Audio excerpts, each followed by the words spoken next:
Welcome. We're excited to have you guys. So this is the AAEM RSA Virtual Symposium for the West region.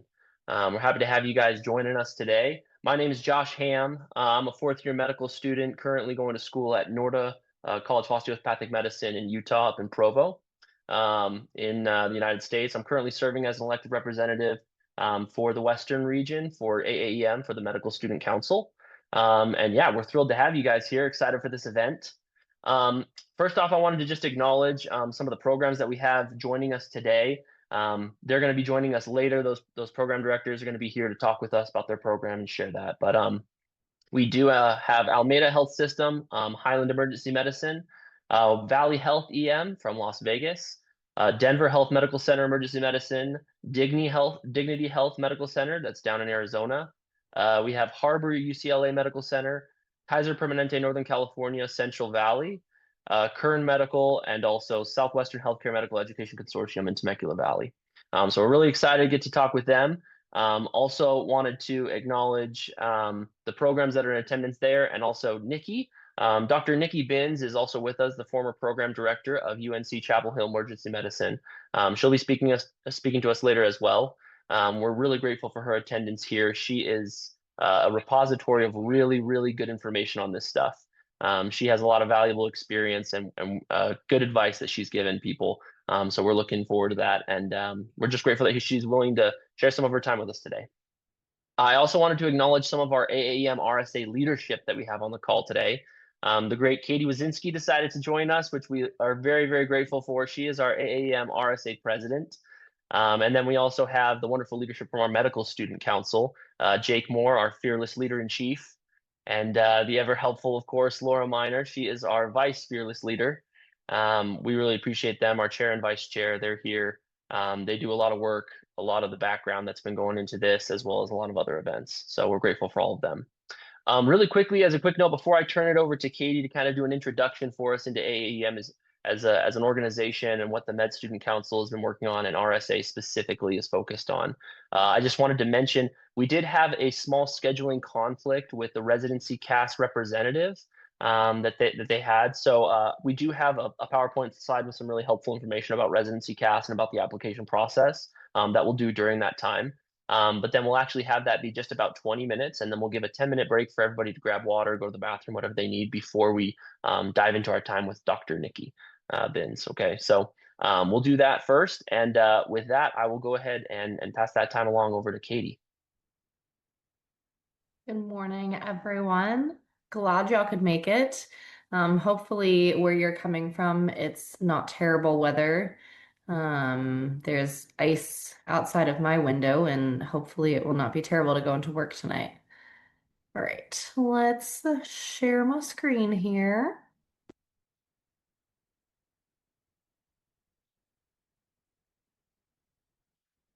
Do y'all see this PowerPoint? Okay, beautiful. Welcome. Like you said, I'm Katie Wazinski. Nice to meet you all. I'm a PGY2 in Fort Worth, Texas, and I am the current AAEM RSA president of this year, and I'm so happy to be here. I know that these medical student symposiums are such a great exposure to all of the medical students, to potential programs that you might be interested in, even potentially interviewed at this year. I know Match is coming up so quickly, or just an early exposure into emergency medicine. So thank you all for being here. And this PowerPoint is really kind of like an overview of what the landscape of emergency medicine looks like and how AAEM RSA fits into that landscape. I'm sure you all are very well aware there. Emergency medicine is an interesting specialty. One, we are pretty new in the House of Medicine, and two, there are a lot of different organizations within the specialty of emergency medicine. AAEM RSA is one of many, which is weird. Anesthesiology has like one national organization, and we have like 5 or 6. So thank you all for being here, and we'll talk a little bit more about this. So, like I said, emergency medicine, you may not know this, but is actually a very young specialty. So we really became recognized in the 70s with the first residency programs.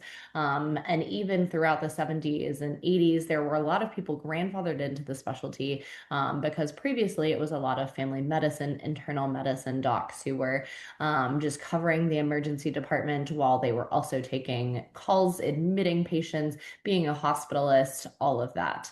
And so our specialty really in the beginning struggled for recognition, realizing that we were working amongst other specialties. And really in the 70s and 80s, people started to recognize that we needed a very entirely different skill. And I think even that motto is still true to this day as we are kind of refining things like our board exams, etc.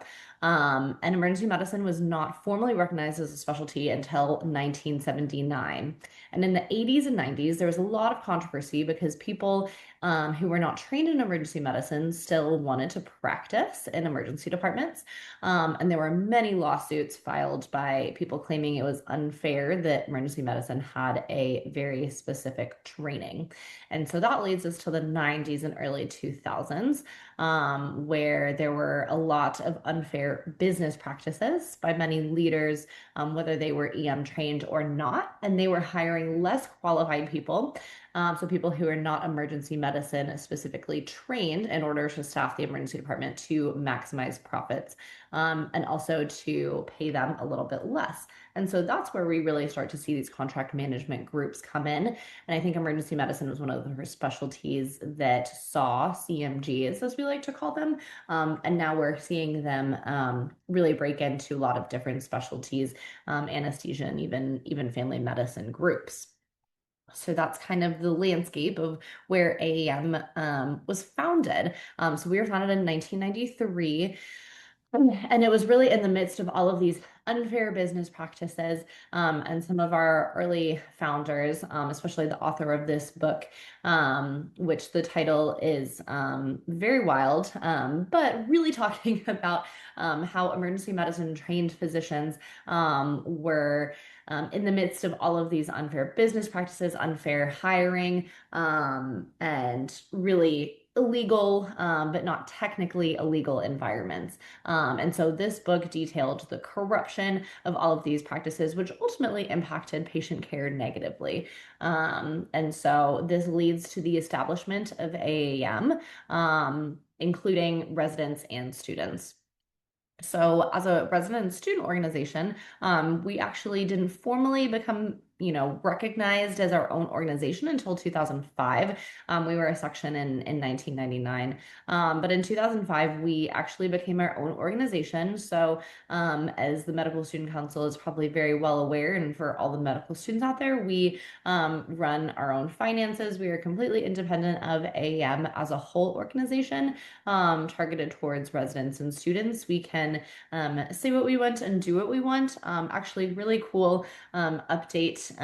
We are the second organization that has seats in the AMA. So ASAP and EMRA have their own seats. And so we are only the second EM organization to have seats. And so it's really cool. AAM RSA next year will have their own delegates and alternate delegates in the AMA, which is really important for us to be able to continue to advocate for what we believe should be happening in emergency medicine and medicine nationally. And here, vision, mission statements, I won't go through this extensively. I'm really here to advocate for you as students and residents, for things like practice environments, and ultimately for patient care. And I know coming from a DO school myself, and especially we represent a lot of international medical graduates, the training the training opportunities can vary vastly. And so AMRSA really tries to advocate for our students, especially in medical school and trying to pursue a specialty of emergency medicine. And here are a few of our values and mission statement. Again, I don't think I need to read these, but just so y'all can kind of see what we're about. And then the best part for y'all, talking about our benefits. Hopefully, you are all RSA members at this point. But if you aren't, here's a plug.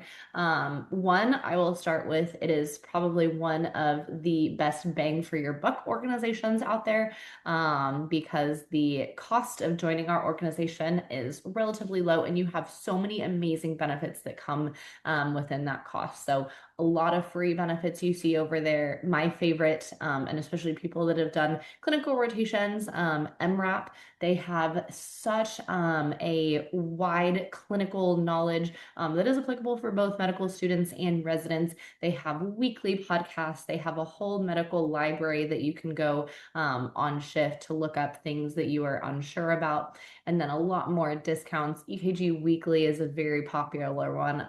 Dr. Amal Mattu, he runs that, sends an EKG to you every week. And it's also very cheap with that discount. Lots of other things, Roche laceration course. And if you're a medical student, your program may pay for some of these. So just to keep an eye out, especially when you're interviewing for programs, you can say like, what kind of additional things do you provide your residents? Because we get Roche, we get Peer, we get lots of other things that our residency actually pays for. AIM also has a lot of other content that we make ourselves. So podcasts, journals, magazines, and being a member, you're highly encouraged to contribute whatever you would like to these platforms, whether that's writing an article for Common Sense or even publishing in our journal, which is a pretty reputable medical journal. And these are some of our booklets. We are in the process of even expanding our repertoire of booklets, but we have an ultrasound guide, which is super helpful for students and interns, especially as you're learning the basics of ultrasound. This gut sheet, if any of y'all are about to do clinical rotations in the spring or summer, this is super helpful. It helps you organize your thoughts. If any of y'all have used them for internal medicine or family medicine, for instance, this is targeted towards emergency medicine. You can keep it in your pocket during rotations and it will make you look stellar when you are presenting to residents and attendings on your sub-Is. These critical care pocket guide is another one. We should be coming out with a version 2, but this is still amazing. I used it during my intern year ICU rotation and even as an upper. Again, basics to all things critical care, even critical care in the emergency department. So things like vasopressors, high yield procedures, reading an ABG, VBG, all things like that. CME, so you can access our past scientific assembly and lectures, and super helpful for attending physicians because they get CME credits from these. And then a few of our upcoming events. So you are here, so you know about the Medical Student Symposia. We have a Northeast as well, if any of y'all are interested in programs in the Northeast. We have a critical care course. So, like I mentioned, the critical care pocket guide, we actually have a whole course. And I believe we extended the sign up. So, if you are interested, you can email me or one of our staff members to see about signing up. But I think it's either a weekly or bi-weekly course over Zoom throughout the spring. I believe Jake did it last year. So, you can also ask him more questions. I did it the year before. And then it culminates with an in-person whole day of lectures and hands-on doing procedures and learning during scientific assembly. You have a certification course. You have a, oh my gosh, certificate after you complete the course. Super helpful. I really loved it. The people who run this are specifically either critical care fellow trained residents who are interested in critical care and pursuing a fellowship. It's really a wonderful people who are teaching. They are so interested in critical care and they can go on and on about these topics. And for me, I was super worried about my ICU rotations as a med student and an intern. And so this is like super helpful getting your foot in the door, just kind of learning these very massive concepts. Scientific Assembly, I mentioned this before. This is our annual conference. It's happening April 11th through 15th. The medical student session is the day before. So I believe it's April 10th and 11th. So the day before and then the first day of the conference. Super awesome way to network in person with people. So much great content if you are a medical student, especially if you are an M3 that is about to do rotations. I know anecdotally people who have met residency leadership and residents and gotten interviews just from meeting them at conferences. So, highly recommend you coming to Seattle. I've actually never been to Seattle, so I'm super excited about this. It is, I think, if you pay for scientific assembly and you attend, you basically get reimbursed for the registration fees. So, really, only cost of going is travel. And there's also opportunities and scholarships to support that. So if you are interested, please reach out. We would love for you to be there. And then separately, we have another health policy symposium in DC, and this is in June. So this is where we actually go to the Capitol. We actually go and lobby to folks who are representing our states. So these are all AAM and RSA members who have gone in the past, and it's really interesting.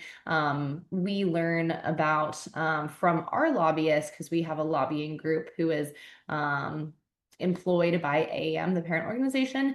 And so we learn about kind of the key issues that AAM is focused on and lobbying for. And then we go talk to our state and local representatives. So really eye-opening, especially if you're interested in advocacy.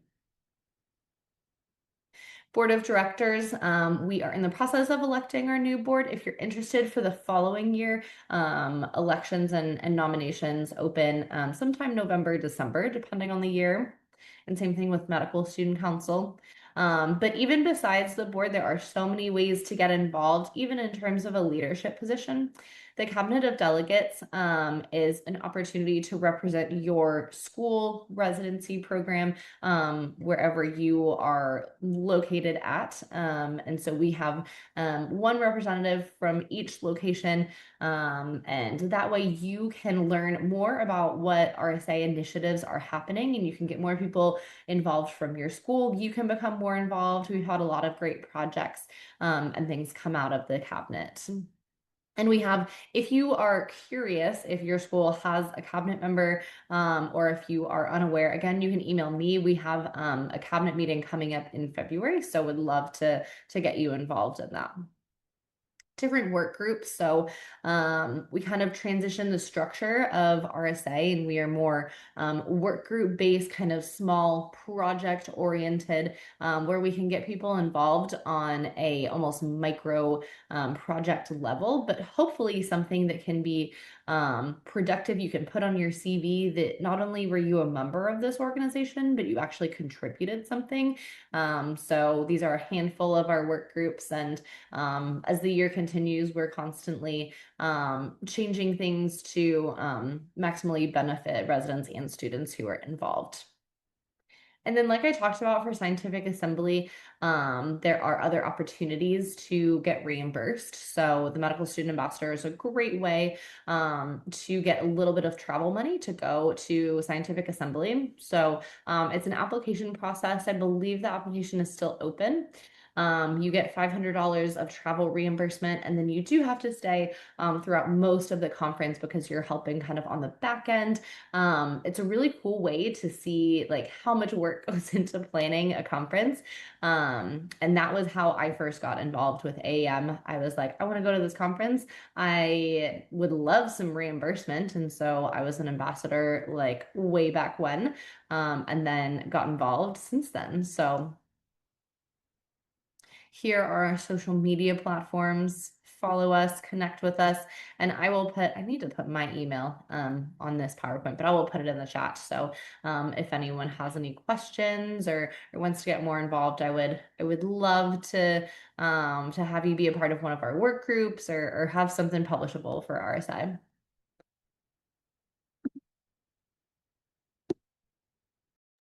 Awesome. Thank you so much, Katie. We really appreciate your time. That was a lot of really good information. There's actually things in there that I didn't know, which is awesome. So we really appreciate you taking the time teach us about AAEM and getting involved. it is a really, really incredible organization, guys. It's been awesome to kind of see, kind of like what Katie mentioned, what goes on behind the scenes of all the events that we attend, all the conferences, all the planning and things that goes into it. And then also having a say. It's been a big motivator for me to get involved to kind of help to shape the specialty as we've kind of seen emergency medicine as a whole going in a direction that we don't want. And so being able to have a voice more than just, hey, I'm a medical student and this is what I think. Getting involved with AAEM, running for positions, volunteering, doing things like that isn't just to boost your CV. It also actually it can be really helpful for shaping the specialty as a whole. So we appreciate that. Thank you again, Katie. Um, Alrighty, so I'm going to share my screen with you really quick, but I just wanted to kind of start off by saying this is the first year that the residency CAS system has been used for emergency medicine applications. So there were certainly moments where it felt like they were working out the kinks. And so some of this information actually might be irrelevant by the time the next cycle or two even come around. But I tried to highlight some of kind of the struggles that I experienced personally throughout the residency CAS system, as well as integrating some of the tips and tricks like this kind of getting started stuff that the residency CAS representatives shared with me to kind of help to make this as easy as possible for everybody that actually might be using residency CAS in this upcoming cycle. So let me go ahead and share my screen here.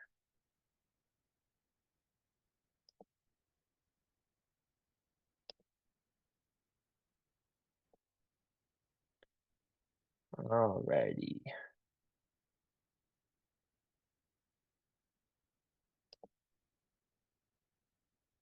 Alrighty, so all about navigating. Okay, so this was the first year, as I said, that emergency medicine ended up using residency CAS.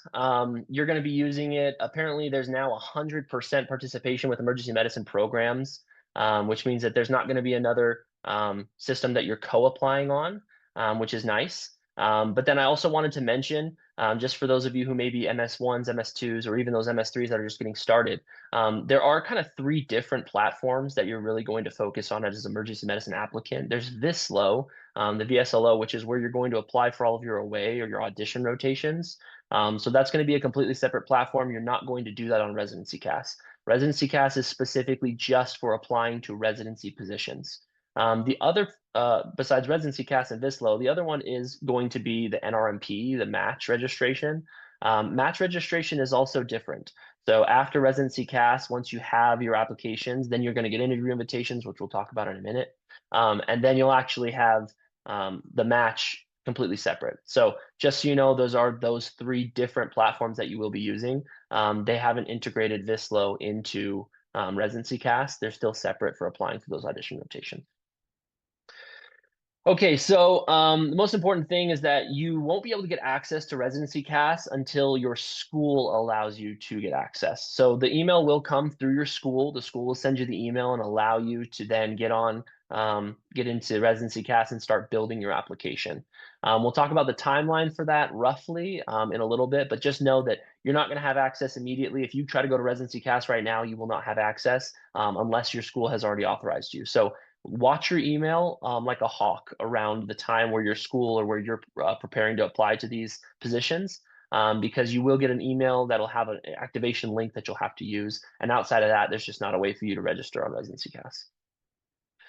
Okay, so these are roughly the dates. These are the old dates, but they should ring relatively true for us. The big things here that are good to note is that you have to submit your applications on time. So if you notice, it talks about the September 3rd through September 24th window.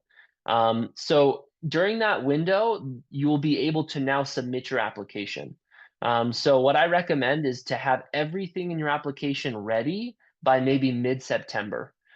Because as you're creating your application in residency CAS, you're going to have a ton of different material that you're going to need to gather from your school. There's going to be your letters from your school, a letter of good standing. There's also going to be your transcript from your school, their grades that have to be submitted into your residency CAS application. There are also those things like letters of recommendation and things. But the point is there's going to be a ton of information, a ton of documents that you're going to need to be gathering. And if you don't start early, you're going to feel behind. So by the time mid-September rolls around, you should already have all of those things that you need from your school, all of the things that you need for your application so that you can get ready to submit that. The reason I say to also submit early is because there's kind of waves of applications that go out to schools. So the first wave of applications will be released, was at least this year was released on, last year, I guess, was on October 1st. And so if you had your application in between September 3rd and 24th, then it got released on that date. Now, I wanted to point out as well, if you submit your application on September 5th or you submit your application on September 22nd, it doesn't matter. Those are all within the regular window, which means that on October 1st, all of the applications will be released at the same time to the schools. Now, the important thing is to make sure that you do have all of that ready so that you can be in that first wave of applications. So that's really, really important. The other point on this is that if you don't have a SLO or if you don't have a letter of recommendation, you can still submit your application and then add those later. So make sure you go into Residency Cast and you can see that there are certain fields that you can actually edit after you've already submitted your application. So do not submit a late application because you were waiting for a letter of recommendation or a letter of evaluation. Those can all be submitted after you've submitted the main part of the application. So just make sure to submit those on time and get those as quickly as possible. This is another one that we can kind of just skip through. You can go ahead. I'll post the link to, we'll post this so that you can kind of look at it, and also we'll post the recording.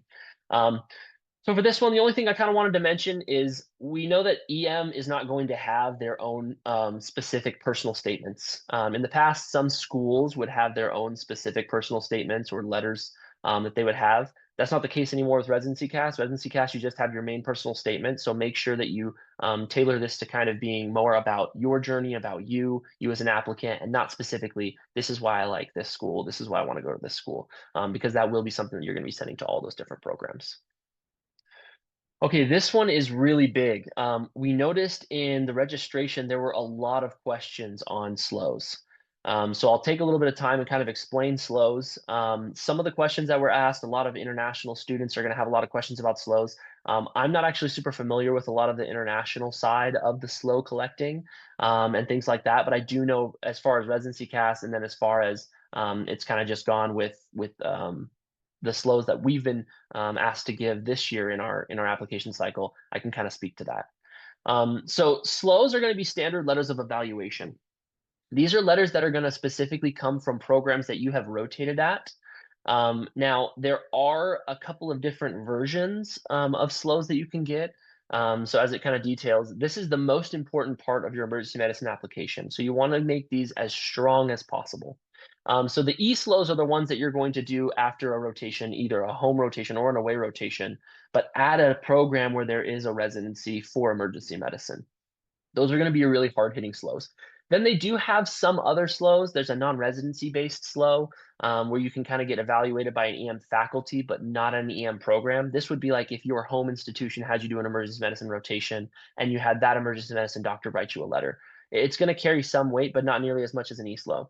The O-SLO is like an off-service rotation outside of EM. Frankly, those are virtually useless. There's not going to be a lot of value in having those because emergency medicine is worried about is concerned about how you're going to do an emergency medicine and also what programs are thinking of you as you rotate. And then the subspecialty SLOs, again, kind of irrelevant for ours. So these SLOs are going to be the narrative letter. The SLOs are going to be really important evaluations that you're going to get. Want to make sure that you get those early. Typically, students will get those from their July, August, or August, September rotations. Now, you can get those later, but a lot of programs will be expecting to see those in your applications. And so kind of later on, they'll have that. The other part of this is that there is a way that you can actually eventually get your SLOs from those programs later on and be able to add them to your application as we talked about after you've submitted. But it's important to get as many of those early as you can. And then for IMGs, I would encourage you to look into that ECFMG, the status report, because that will also let them know what you've been doing before you've come for the E-SLOs or before you've come to with your application. And so I definitely go and try to get those. I also wanted to briefly share with you the residency cast system. So 1 second here.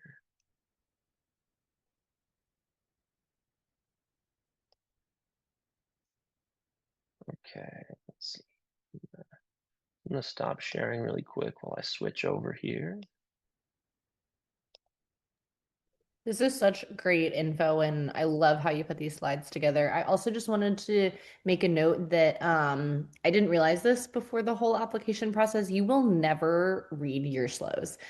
Maybe some programs will be nice and give you kind of the blurbs that they're going to put into your slows. And you'll obviously have a lot of feedback throughout your rotations, but even now as a resident, like you will never ever see your slows.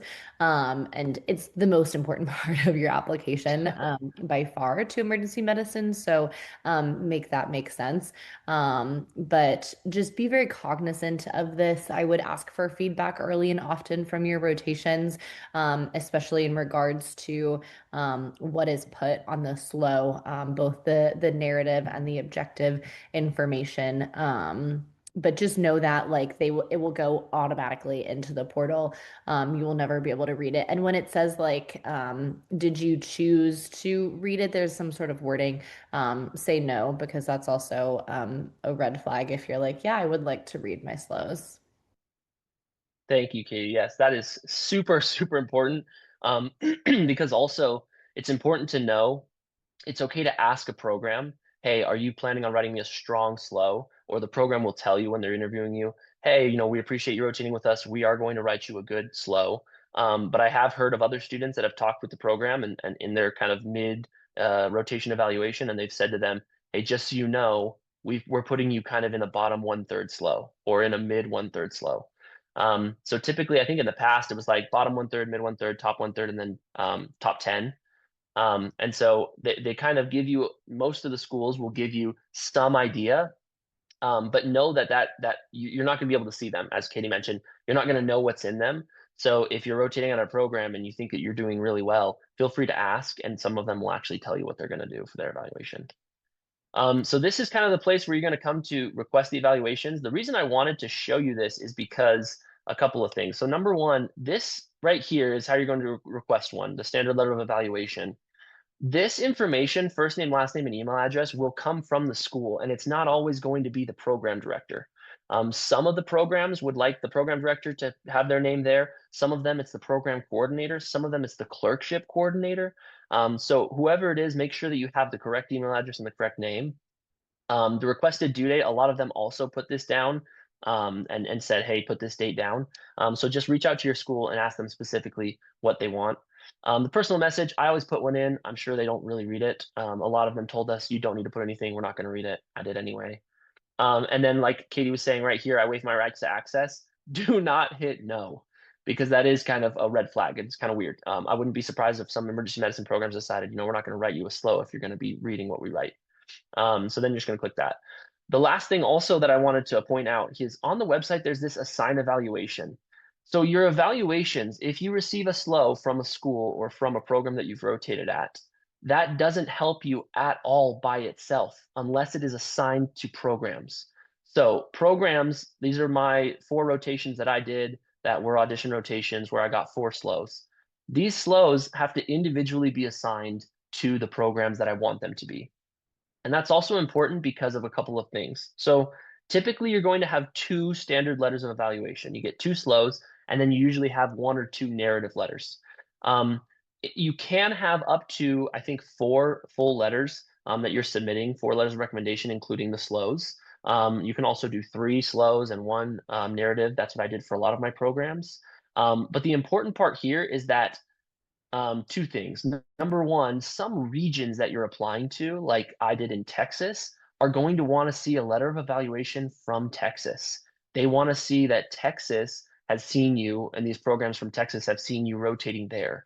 And so if you notice down here, this one is assigned only to 12 programs. This was a rotation that I did at Baylor Scott and White in Temple. And so that was a Texas program that I assigned to 12 programs that are in Texas. And so assigning them specifically to programs that you're rotating at who are in a certain region is going to be helpful. The second part as well is going to be that some programs want to see similar programs to them. So if you go and you do a rotation in Conemaugh, Pennsylvania, which is a very community-based, small kind of program, and then you submit that slow to Louisville or to LSU Baton Rouge, or to JPS or UT Southwestern, those are going to be more county programs. And some of them will not take those slows with much weight because you've had a slow from a community program and you're applying to county programs. So a good idea when you're scheduling your audition rotations, and also when you're thinking about where you want to end up and who you're going to get slows from, is to make sure that you have the regions that you want covered, and also making sure that you want to have the types of programs that you want covered. So if you want a big academic center and that's where you want to end up, go do an audition rotation from one of those big academic centers, and then make sure you get a slow from them and not from programs that just really don't compare to those. So that's going to be a big thing as you're kind of doing that. Hey Josh, real Yeah, quick. Students, this is a good example of a section that you don't have to do right away. So if you get the slow, it's not like you have to assign it immediately. You can assign it before you submit your entire application. And you also have the luxury of, let's say you added on, like me, for example, I ended up doing a ultrasound um, elective after my auditions, and I ended up just sending it to them because they asked, like they were like, "Yeah, you're here. We want to be able to see it later on, so just send it to us." So that's what I ended up doing. So it's like you might see like four places right here, but you can have more letters later on and you don't have to assign all of them. So you're capped out at four that you send each program, but you can make that whatever four that you want. So this is a good section that you can edit. You don't have to worry about it right away. yeah, thank you. And that's actually super important too, because like as you see, like we're all the way in January, and I can still assign this letter to certain programs or change the ones that these are assigned to. So even now in January, when the ship has sailed, you can still be assigning stuff. So make sure you have those assigned to the places that you want. Make sure that you're doing those rotations. The one thing I will add as well is just with slows in general, I kind of mentioned that you kind of want to get them earlier on in the year. Generally, that's true. You want to have those because you want to have them assigned to programs when they start to look over your application. So you can definitely submit them early and then wait and kind of submit the slows to your application later. But you want to make sure that you're getting those slows from very early on. The other thing too, I have heard, and potentially maybe when Dr. Binns gets on, she can speak to this, but I have also heard that if you do 3 rotations, you can choose 2 of those slows and add them, and it's not a big deal. But if you're doing lots and lots of audition rotations, and getting lots and lots of slows, and then they see, okay, why aren't you submitting any slows? You're only submitting 1 slow. That's going to be a little bit of a red flag because you've rotated at 3 or 4 programs. You've only submitted 1 slow. So they're kind of wondering maybe these other programs gave him a bad slow or gave him a poor slow. Okay, so I'll just switch back really quick here. The other thing, real quick, is if you happen to get a slow after your application is due, you can totally do that. Just make sure that you are emailing programs to let them know, hey, I have a new slow in. Please check that out because they're not like waiting for updates, and I'm not even sure if they get updates. And so just make sure that you're staying on top of your own stuff. So if you end up getting stuff after that application's due, just make sure you're the one that's emailing these places and letting them know that you have an update. Thank you, Laura. I completely forgot. That is one of the most important parts. When you get a slow, if you update your application, or in general, if you get a slow or whatever, if you update your application after you've already submitted it, schools do not get like push notification that you have updated your application. So whenever you update anything in your application, make sure to reach out to those programs, especially the ones that you've just assigned it to, and say, hey, I just got that test score back. Hey, I just got that slow, and submitted those so that they can go back in and look at those. Thank you. Okay, so those are kind of generally about the slows. Um, if you have any questions, obviously we can kind of get to those later when we're doing our panel. Um, okay, so this is another slide I wanted to take a minute on. Signals have changed every single year for emergency medicine. I'm not sure if they're going to be more solidified now that they're moving to residency CAS and kind of centralizing it a little bit. But in the past, you had like gold and silver, and you had maybe some different you had different numbers every year. This year, we had 5 signals. You could use those 5 signals, one per program. And so I'm not sure how they'll do in the future, but that was kind of what we were dealing with, and so I'll kind of speak to that. The other thing that they changed this year was geographic connections. So it used to be that you could do like a regional preference and say, oh, I really like the Midwest or the East, East Coast, the South. Now they're leaning towards being more specific. So the geographic connections this year weren't a preference. It wasn't, hey, I really like this area. It was, do you have any connection to this area? So this would include a city and a state specifically, where you might want to end up, because there's something there that ties you to that zone. So don't confuse this with a preference. They're not hoping that you say San Diego, California. I've always loved the beach. It's super warm there. Everyone loves the weather. Let's go. They want you to say, hey, it's not as good as San Diego, but in Baker, California, I happen to have an aunt, who lives there with her family, and I visit her often. So specifically, you're going to want to do geographic connections, in a city and a state that you actually have a connection to, something that ties you to that location. The other side of this coin is the signals. So you kind of want to use these two in tandem with each other, because a geographic connection can really help you to say, no, no, I'm not just somebody who wants to come to school in Texas and then leave. I have family in this city in Texas. I grew up in this city in Texas.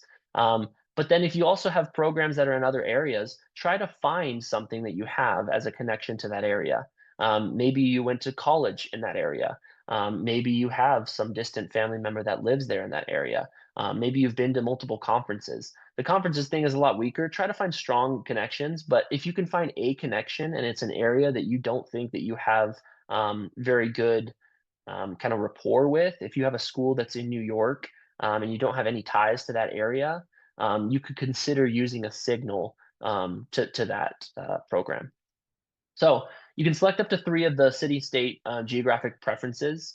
You're going to be able to explain those legitimate ties. They're going to give you like a paragraph. I can't remember how many words, 300 words, something like that, that you get to say why you have ties to that area, what it means to you. And then you can also throw in there your desire to move there, but make sure that there's something that's already there for you to move to. And then with the signals, the big things here are a couple of kind of hard and fast rules. The first rule is do not signal your home program. So if you're coming from, let's just say LSU, School of Medicine, don't signal your home programs at LSU. Those signals are wasted there. The second thing is if you do an audition rotation at JPS, don't signal JPS. Don't use signals on programs where you have done audition rotations and received slows. Those are just, again, wasted signals. The other thing is make like a list because you only get 5 signals. I mean, again, it may change because it's changed like I feel like every year, but make a list of maybe your top 10 programs. And as you go down the list, figure out not only what are the top programs that you'd like to go to eventually, but also which ones might a signal boost. Where might a signal increase your chances of being accepted to a program? Where might the signal be that kind of little push or that little nudge that the people reviewing your application at that program need in order to take you from the not sure pile into the interview pile? Because you're wanting people to interview you at the end of the day. And so if you can use a signal somewhere that's strategic like that, which includes maybe a program that you didn't rotate at, a program that is kind of a smaller program, maybe it's less well known, and maybe it's maybe in the middle of nowhere, Podunk, Indiana. Sorry if anybody's from there. You just pick that program and you can send them a signal because you want a program that hasn't previously noticed you or that they don't know that you really exist. You want them interviewing you. And so sending a signal to a program that's maybe less popular is one strategy. And then also sending signals to programs that are very popular, to kind of help you stand out is kind of another strategy. Hey, Josh. Yeah. One thing that I struggled with, and I think it's relevant because we're in the West right now, now that they changed it to city-state, it becomes difficult in the Western region because you might have states that only have one residency.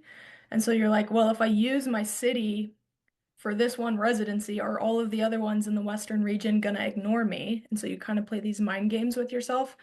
So one thing I ended up doing, I don't know that it helped or hurt at all, but what I ended up doing was like me, for example, I go to school with Josh, so I'm in Utah.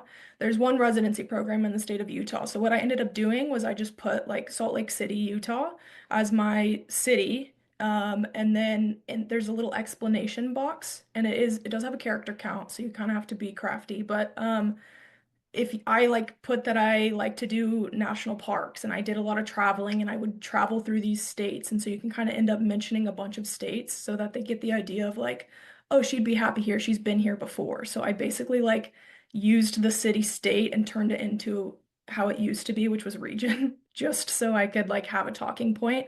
And it did come up a couple times where they were like, oh, I see that you've done the national parks. And I'm like, yeah, I'd love to live in this state, this state, this state. And so I think that's pretty applicable for the Western region, just because you'll find that there are a lot of states that maybe only have one residency program, and then like majority are all in the California area, etc. So if that tidbit is helpful for someone, that I ended up doing that, I don't think it hurt me at all. And it was a way to talk about yourself a little bit more. So use the character count boxes and just start talking. That would be my advice there. Yeah, that's genius, especially also if that's something like, especially for IMG students, if you're applying from outside of the United States, if you've been to the United States and maybe you've driven through the United States to a certain place, or you got into a certain airport and then traveled from there to another state, mention some of the places that you traveled through, mention some of those states that you visited, because again, like what Laura was saying, it used to be a lot broader, which would help you. So try to find ways to make it broad instead of just this specific city, this specific state. Skip that one as well. Okay, so this is the cost breakdown. The only things I wanted to kind of mention here is that it's supposed to be cheaper on Residency Cast. That's the reason that we switched. I think that's true. I don't know because it's the only time I've applied. But for the first 1 to 18 programs, you're going to just pay $100 basically flat rate. And then from 19 to 30, you're going to add an additional $18. And then every program above 31, you're going to add an additional $23 per program. So they kind of break it down there as an example. If you applied to 46 emergency medicine programs, which is, I guess, the average number for an applicant, then that's going to end up being about $683. It could be way less or it could be way more, which mine was. So it just depends on how many programs you're going to apply to. Do it strategically, whatever is within your ability. I always thought of this as like a drop in the bucket kind of a thing.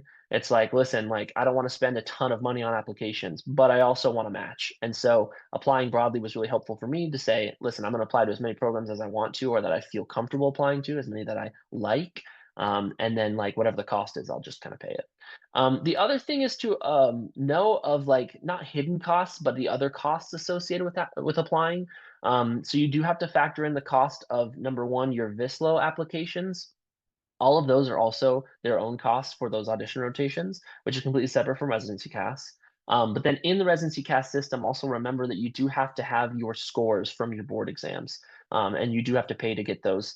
So it will be also double 80 for each, basically. If you have level one or step one, or if you're applying with both, then you have to have both of those. So $80 each. It's just a one-time cost that you pay, and then they'll send those updated transcripts.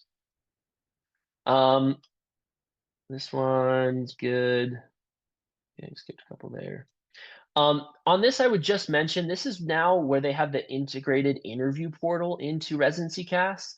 Definitely when you get a chance after yours is opened up, go ahead and go kind of explore it, see what it's like. I heard that they have changed this, but for me, time zone, time zone, time zone, man. I hope that they have fixed it. I think they have, but I got burned at one point because the time zones. There was my time zone that I was living in at the time. Then there was my home institution time zone, and then there was the time zone where the institution or the program that I was applying to had scheduled an interview for. So there were a lot of different time zones going on. I'm not sure if they've centralized it now. I think they might have, where you can just select your home time zone and it'll tell you what it is.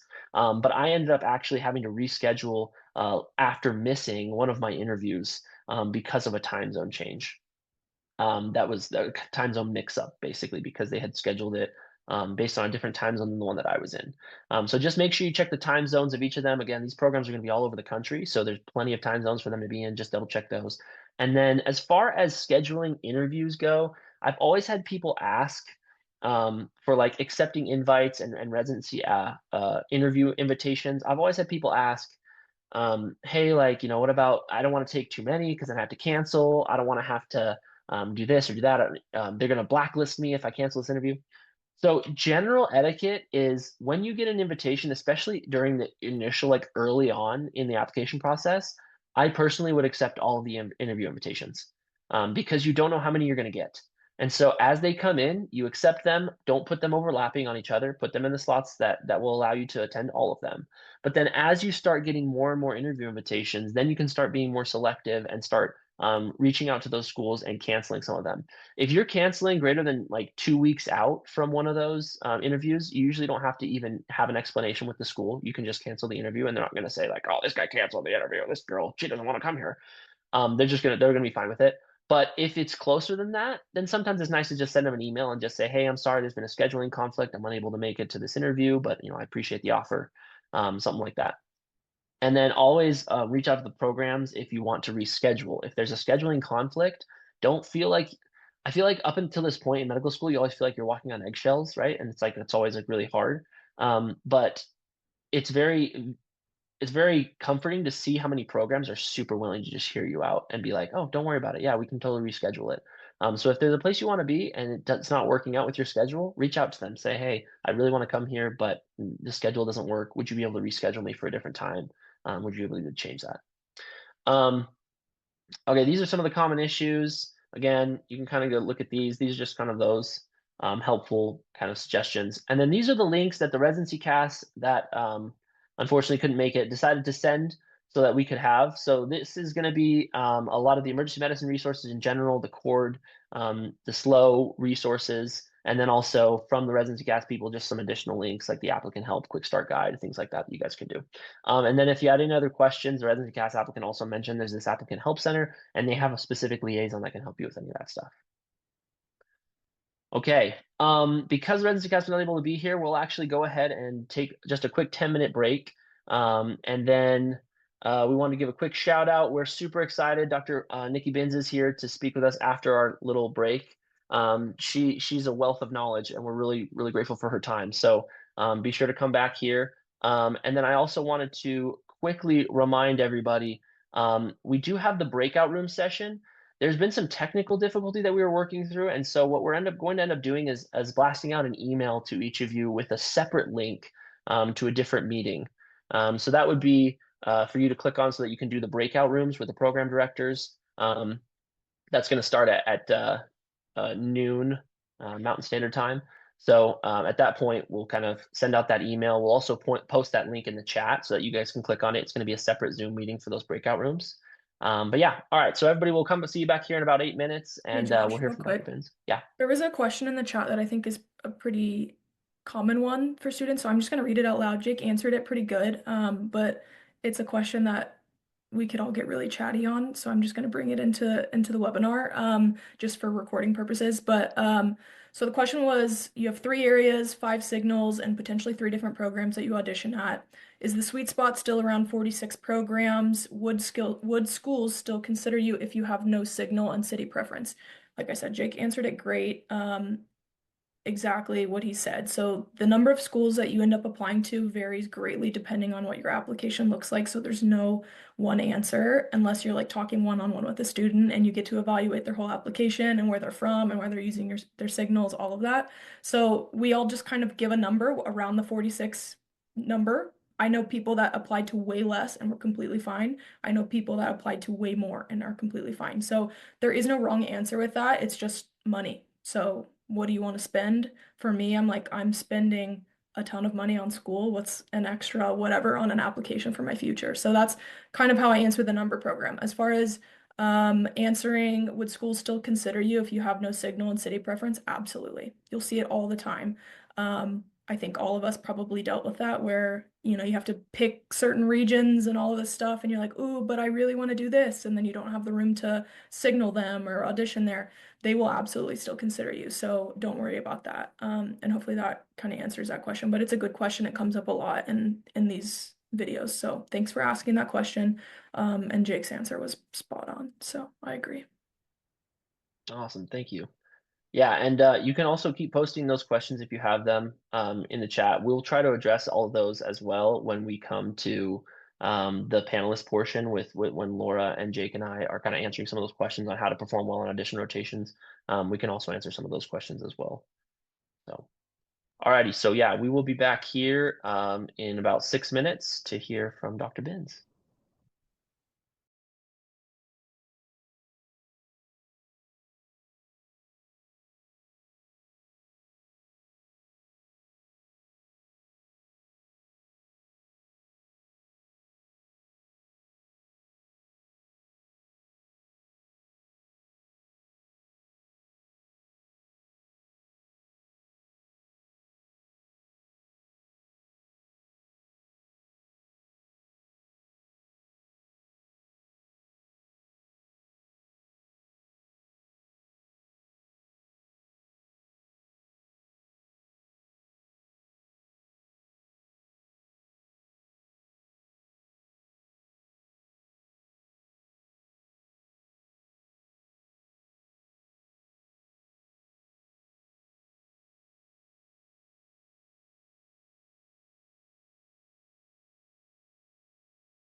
Dr. Benz, is it frozen there?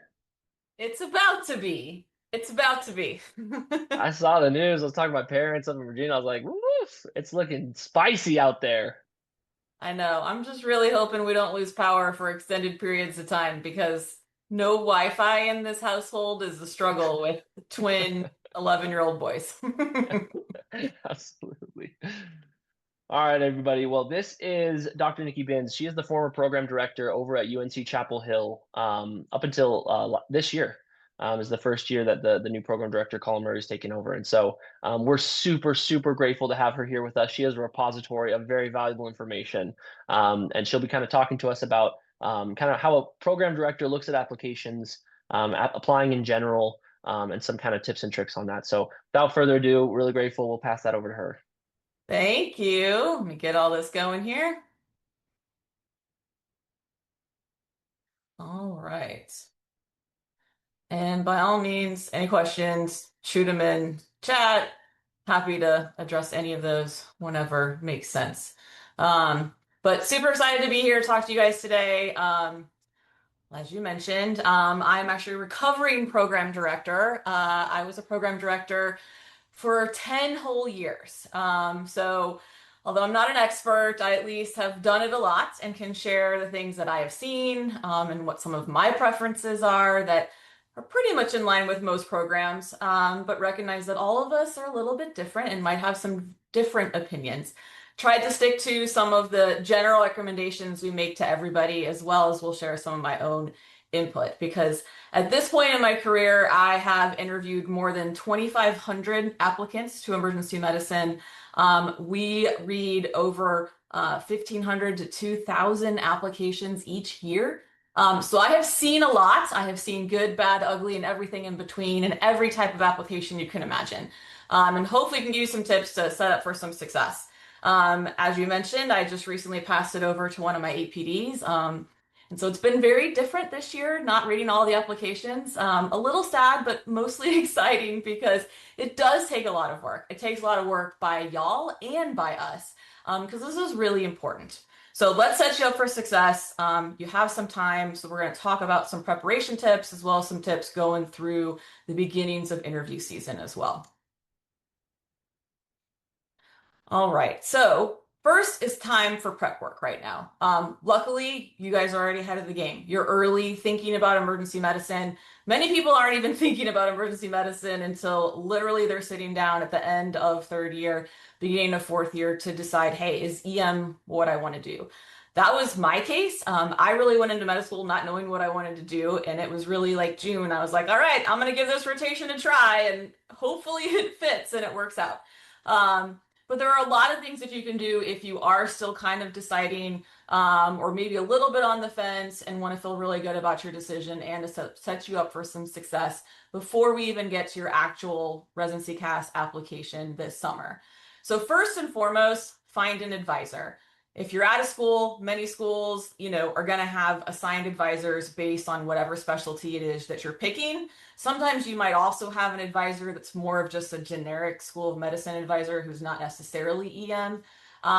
Definitely lean in more towards an emergency medicine advisor. So find anyone on the faculty that you have interacted with at your school or potentially at other schools, or involved in organizations like today. Lots of places to meet people from all over who do have a lot of experience in advising emergency medicine applicants. Sometimes homegrown school, non-EM advisors don't always really have the best advice for specific to our specialty. We're a little different, right? Surgeons look for different things. Medicine folks look for different things. And so really want to go to the right person for your advisor. So make sure you have someone who you can email and ask all these questions now. You want them on your repeat emailing right now. Other things you could look into are ways to get yourself exposed to emergency medicine more. This is going to help you not only in your application, but also to feel good about choosing emergency medicine, to feel more knowledgeable about emergency medicine, start to understand the different paths that EM can open for you, and also help prepare you for your rotations as well as even your intern year. So get out there and get exposed. Now, that does not mean that you are only going to do emergency medicine rotations between now and when you graduate, because you're going to miss a lot of other opportunities. So think about ways to do EM rotations right at home and away. I know you were talking briefly about setting up your away rotations. That's a huge part of this application process, and we'll talk a little bit more about that as well. But just start looking out there of what you can get exposed to. Even non-EM rotations are a great way to get exposed to emergency medicine, right? So one of the ways I actually had an inkling that I was going to do EM was on my medicine rotation. Number one, I hated rounding. I dreaded it every single day. I thought it was a waste of time. But I was excited to go see the new consults for admissions in the ED. And just some of those little tasks that happen on all of the rotations that you're forced to experience in third year or get to pick to do during your fourth year are going to be good ways to kind of see how EM fits into the healthcare system. You're going to be spending a lot of time in the EM if you're doing anything related to consulting. And there's a lot of ways to get exposed, like through radiology, looking at images related to the ED. So find ways you can get exposed to EM. And that can also occur outside of your required rotations. And so, hey, is there a way that I can be involved with a, EMT program, or are there things going on campus that are related to healthcare issues, like policy and advocacy things that are related to EM? Just try to get yourself exposed and increase your knowledge. Then you want to start exploring, okay? If you've really decided, all right, I have made up my mind, EM is what I'm going to do. Now is a great time to try to explore where you think you might want to land for residency and potentially beyond. And so figuring out the right program for you is such an individual and unique process for each person. But go everywhere, get as much info as you can so that you can start to create your list of, hey, these are the kind of programs that I'm going to be interested in. This fits what my interests are. Maybe it is more related to location because I have family there, or I have a partner who needs to be somewhere, or certain programs, offer unique opportunities, have strengths in different areas. Start to accumulate as much of that knowledge as possible. So go to social media. Most programs have some kind of Instagram, TikTok, Facebook, or even just a website, and start to just read them and understand. They're presenting to you the things that are important to them, the different aspects of their program that make it unique, and potentially, who thrives in their program. Look at their match list, see what kind of residents end up in those programs, and are they the kind of people who you are or who you like to be around. And these will give you a much shorter condensed list than just starting and looking at the 200 plus programs that are out there. It's a good start, but start to narrow it down to figure out, because I definitely do not recommend applying to every single 220 some programs. Like, that's just not going to be the right way to go. You got to figure out where is going to be the best program for you. And tie that in with your away rotations. So start to look for your rotations that might be at places you really want to go. I'm a firm believer in, if you go to an away rotation somewhere and you prove to them that you're awesome and they really like you, that is going to be a huge leg up in your interview season and in your match next year. It's also a great chance to explore different types of programs. So be creative in where you do your rotation. So if you're at a home institution that has, for example, a 3-year non-academic community-based program, great. Look for an away rotation somewhere that maybe is a 4-year academic rotation, if at all you're considering matching at a place like that. Try to look for maybe somewhere that's really urban. If you're not at an urban place and you're thinking, hey, I would love to live in New York City for 3 years. Or 4, go try one of those rotations to see if it's a good fit for you, because every ER can be very, very different. So I'm always impressed at applicants who really try hard to do rotations at different types of settings. It gives them a greater knowledge about themselves and about EM. And then talk to the current fourth years. They are just 1 year ahead of you. They are a great wealth of knowledge. They just did this. Not a lot has changed over the last year, right? They were the guinea pigs with residency casts and many other things. So talk to them. Be like, hey, what did you think of this program? What were some of your favorite programs on your interview journey this year? Where did you do rotations? What was a great rotation? What was one you didn't like? Get lunch with them. Try to, at your school, potentially organize some socials because they're going to be a great piece of the puzzle for you to figure out the right journey for you for the next year. Continue to study up with how this process works. It is very different and foreign from most other job applications, which is honestly what this process is, right? So far, you have been applying to schools, which is very different than applying to a job. First and foremost, residency is a job. Yes, you are also a learner and we are going to teach you lots of cool things, but this is a job. So do the study up of how do I apply? What are the things people are looking for? And today is a perfect example that you are already getting an A+ for by being here today. But there's a lot of other great resources online through other organizations at your school or nationally that have a lot of this info to help you be prepared and set yourself up for success. The last thing that you can continue to do before May is try to finish up some things so that you can have them more complete on your application. For example, if you're working on a project or a presentation, like try to get it over the finish line. Try to get it submitted for publication or presented at one of the conferences, and just sign up and get your tests done. It is one less thing that a PD has to put a question mark next to if you have your Step 2 or COMLEX 2 on your application. And so it's not required, but it is definitely kind of an extra leg up. It shows that you have good administrative hygiene, that you get stuff done, that you're not going to be the resident who I have to harass to like turn in their things and get their Step 3 done so they can actually get their license and things like that. So try to get it done if you can and have those scores available by the time you're interviewing at least. But definitely is a win up if you can have it in there by October 1st as well. All right, so then we're looking at fourth year. I know fourth year sometime at some places starts in March and some places starts in July, but looking at kind of what this summer might look at will really help you plan. So hopefully you've done all that other prep work. And this June, you can start using your residency CAS application. This I stole from the EMRA and CORD Student Advising Guide, which is like 100 pages and has lots of great information. And I definitely recommend each person reading that, especially as you kind of get to each new stage. But you want to start prepping your application and thinking ahead because you're going to be busy, right? You might be studying for those step tests. You are going to be doing your auditions at your home and you're away. You're trying to get all of your letters. There's a lot of things that are happening. So the more you can do little by little and not be stressed out at the end of September to get it all done.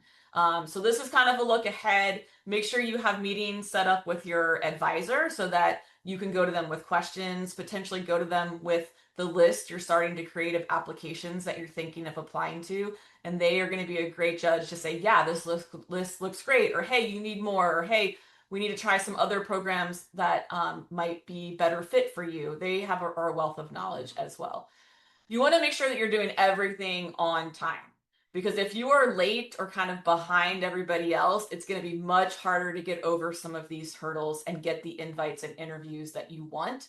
So making sure your stuff is done on time, if not early, will really help you be less stressed. Because I promise you, you're going to be very stressed out when it comes to September and October, but you will realize by December that everything is okay and it'll be fine. So set yourself up for success. So we'll go through a little bit more about some of these things. So many questions about selecting programs, like who do I apply to? And there is unfortunately not one big blanket advice that we can give to every student. And so a lot of this is going to be very individualized. So you need to be starting to do the work and then rely on your advisor to help you through the way. Some general pieces of advice, again, do the research. Look at the programs that you're thinking of applying to. For example, if you are a DO applicant and you're looking at a program that has never matched a DO applicant, is that really a program that I want to apply to? Do they value my degree, right? Am I going to fit in? Are they even going to read my application? So think about it and be smart about who they're matching and if they're similar to you or have passions similar to you. And also if they're going to have everything that you want, right? If you're really passionate about EMS and you're thinking about doing EMS fellowship, you want to make sure you're going to a program that's going to give you added exposure in EMS than kind of the base minimum requirement. and make sure you have access to mentors if possible. Now, the caveat is a lot of those things are also national organizations, so it's not going to be impossible, but it's going to be much easier as a resident when you're really busy and working a lot to have easy access to these mentors in sub areas of EM that you're passionate about. The biggest advice is just go ahead and apply broadly at the beginning. Do not wait to add programs later, kind of after the October 1st deadline, because it is much less likely to get read at that point. Very many programs get lots of applications, and we get plenty to screen on October 1st. And so, for example, at UNC, we don't go back into the portal and look at new applications after October 1st. So if it's not there and it's not complete upfront, you're not going to get screened. Now, there are a couple of other special conditions, for example, military folks who don't know where they're going to be allowed to match. That's a delayed process and a little bit different. And it's not impossible if you're choosing late and switching into EM late. But some programs are going to be a lot harder to get an interview at then. Use your signals very wisely. You only have a few of them. The whole point of signals is to help you get an interview at the programs that you're really, really interested in. You only get 5. You are not supposed to use them at your home institution or any of your aways. So if you're doing 2 aways and 1 at home, in theory, you kind of now have 8 signals, right? Because you've already signaled your home and your aways because you rotated with them. Then you get 5 other free signals to use with programs you're really interested in. So use them in places you really care about, that you think you have a good chance with, and that you really want to interview. That is all the signal is telling me as a PD is, hey, Nikki, I am very interested in coming to UNC. I would really love to get an interview. They don't carry a whole lot of weight after the interview. Some programs use them a little bit, but it's mostly about getting you across that threshold. Like I said, we get almost 2,000 applications. And it is really hard to read holistically 2,000 applications. We try very hard to read all of our applications from front to cover, but we just can't from the initial sweep. And so the signals are typically the applications that we will look at first. And so it will move you to the top of the list. It does not guarantee you an interview, but it will put you in a different category that we will look at as, hey, this is someone who really wants to be here. And in the end, that is one of the most important things for any program director is I want residents who really want to be here, who are excited in my program, the things that I have to offer, are excited about the other faculty, the opportunities, the other residents, the list goes on and on. We really want people to want to be here because then you're going to perform better too. So use your signals wisely for programs that might be a little more competitive, who get a lot more applications, and who use a kind of a similar strategy. And that's really important. Location or program, whatever it is that's important to you in this application, use that signal for those programs. The geographic connections is another way to kind of signal some programs. I will tell you the use of the geographic stuff is highly variable with programs. There are some programs who, if you don't have a connection to their state, they are not going to interview you because just looking at history, they tend to not match people who might be from a different area. And there are some programs who don't use it at all, right? Because they just really want to interview the best of the best and they don't really necessarily care where they're from or where they did school. I think it's totally fine to write down, hey, this is where my family lives. I really like this area because I've done school here. But it might influence some programs, but other programs it's not. So just be honest, though. Again, make sure you're applying on time. You have all of those programs that you're interested in selected early, because as soon as programs can access residency casts, which this year was October 1st, we're quickly looking at applications and sorting them and figuring out who's reading what and then who's going to be getting interviews. So if it comes in late, it might not get screened at all. And so that number of programs is going to be different for each person. If you have straight A's and you have a 275 or a greater than 650 on COMLEX, and you have, 3 amazing slows from really strong places that all say your top 10%, you might only have to apply to 20 programs. That is going to be plenty to get you interviews potentially at, 12 to 15 programs. Someone else who doesn't have all those qualifications, maybe did really well, they may have to apply to 30. If you're couples matching with someone who's going into urology that has 1 or 2 spots at every single program and is super competitive, you might be applying to 100 places, or wherever in the whole country has urology programs and EM programs. So that number is really individual, which is why you need your mentor to help guide you and figure that out. Your application is your ticket to admission into emergency medicine residency program. And so you got to be smart. You really want to set this application up for success. This is a job application. And so we're going to go through some different techniques and tips in your application, but we want to set you up for success. Now, this is going to be, I'm going to present this information as from my viewpoint as a former program director and how I read an application. And we're going to march through each of the areas of the application in kind of the way that when I open up Residency Cast, what I go to first, how important each things are, what I'm looking for, and some tips for each section. So, as I mentioned, the most important part of your application is going to be up front. Where I look first are the signals. There are easy ways to sort applications based on who signaled me and who didn't. And because we get so many applications, we will go to signals first and read those applications first. We still use the same criteria to decide who's gonna get an interview or not, but those are kind of the first offers that we have. And out of those, 1,800 applications, I think this year, the majority of those people are going to be great ER doctors. And so it's really hard to sort through who they are. So we want the people who want to be here. And so first off, we're going to offer our 180 interviews out of 1,800 applications to the people who want to be here. So signal first. The second place that I, as a PD, would look at an application are your letters of recommendation. You need to have at least 2 in Residency Cast by October 1st or whatever the date is for this year. That is another filter that many programs use to consider an application complete. Now, at least one of those up front needs to be an emergency medicine SLO. Some programs are going to prefer 2 up front. Many are going to prefer 3 by the end when you're interviewing.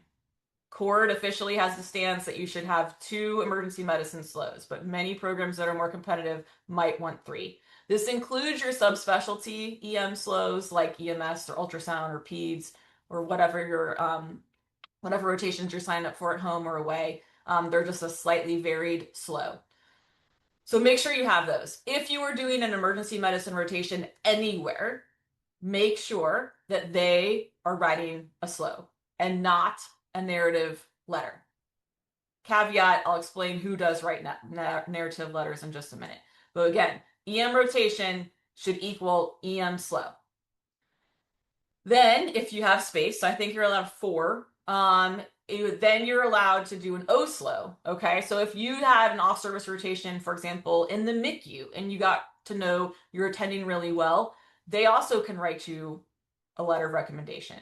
You want to make them write an OSLO, which is the off-service SLO.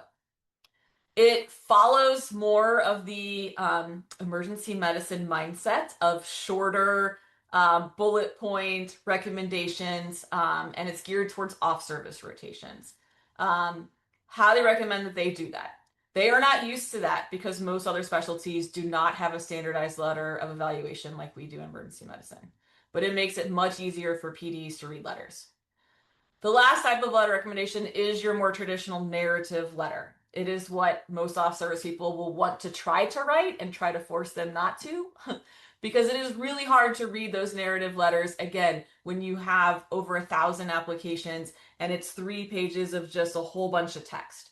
It's much easier when they can evaluate you on things that are more related to EM, which is how the SLOs are built, and then they also have a section for someone to write a couple of paragraphs about you too.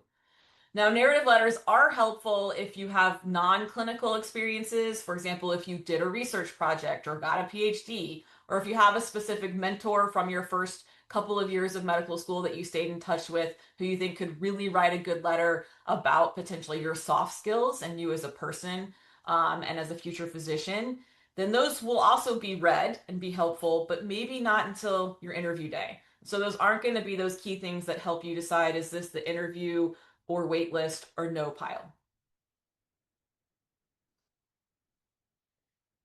All right, then the next place I go are grades. Typically, I will look at your core clerkship third year grades. I want to know how you did on surgery, OBGYN, family medicine. Those are the specialties that we interact with a lot. And so much of third year is also involved in emergency medicine. So I want to make sure that you are working well with others because you're going to have to consult all of those specialties pretty much every day in the emergency department. I want to know that you were showing up on time, giving your best effort. And so we'll look at your grades. The more high pass or honors that you can have, great. Many schools have now gone to pass fail anyway, so it's not the end of the world. And we might even go to your dean's letter and read some of the comments and see, okay, well, did everyone get an honors in this rotation or not? The dean's letter is where we can kind of see where you are in the spread with your peers. Most dean's letters don't actually rank you anymore. There are a few schools that still do, but programs might look and say, hey, is this person in the top half of their class or the bottom half of their class? And the grades are going to be more important to some programs and less important to others. We're definitely looking to see if there was any remediation or having to repeat a course. More info on that in just a minute. The next place that I personally go is kind of the CV area of residency CAS. And so looking at your experiences, your publications or presentations, your awards or honors, and then also your hobbies and interests. This is where I'm really trying to understand you as a future resident in my program and a future emergency medicine physician. What are the things that this person's passionate about? What have they spent their own time doing, right? What are the different clubs they decided to be involved in? What different areas of research are they involved in? And really the biggest component of this is quality over quantity. Great if you volunteered at like a random health fair on a Saturday a couple of times over your medical school. But hey, were you the leader that ran these health fairs, right? Or was this something you did every single week as a volunteer opportunity? I don't really care what the experiences are and what they're about. They don't have to be emergency medicine focused.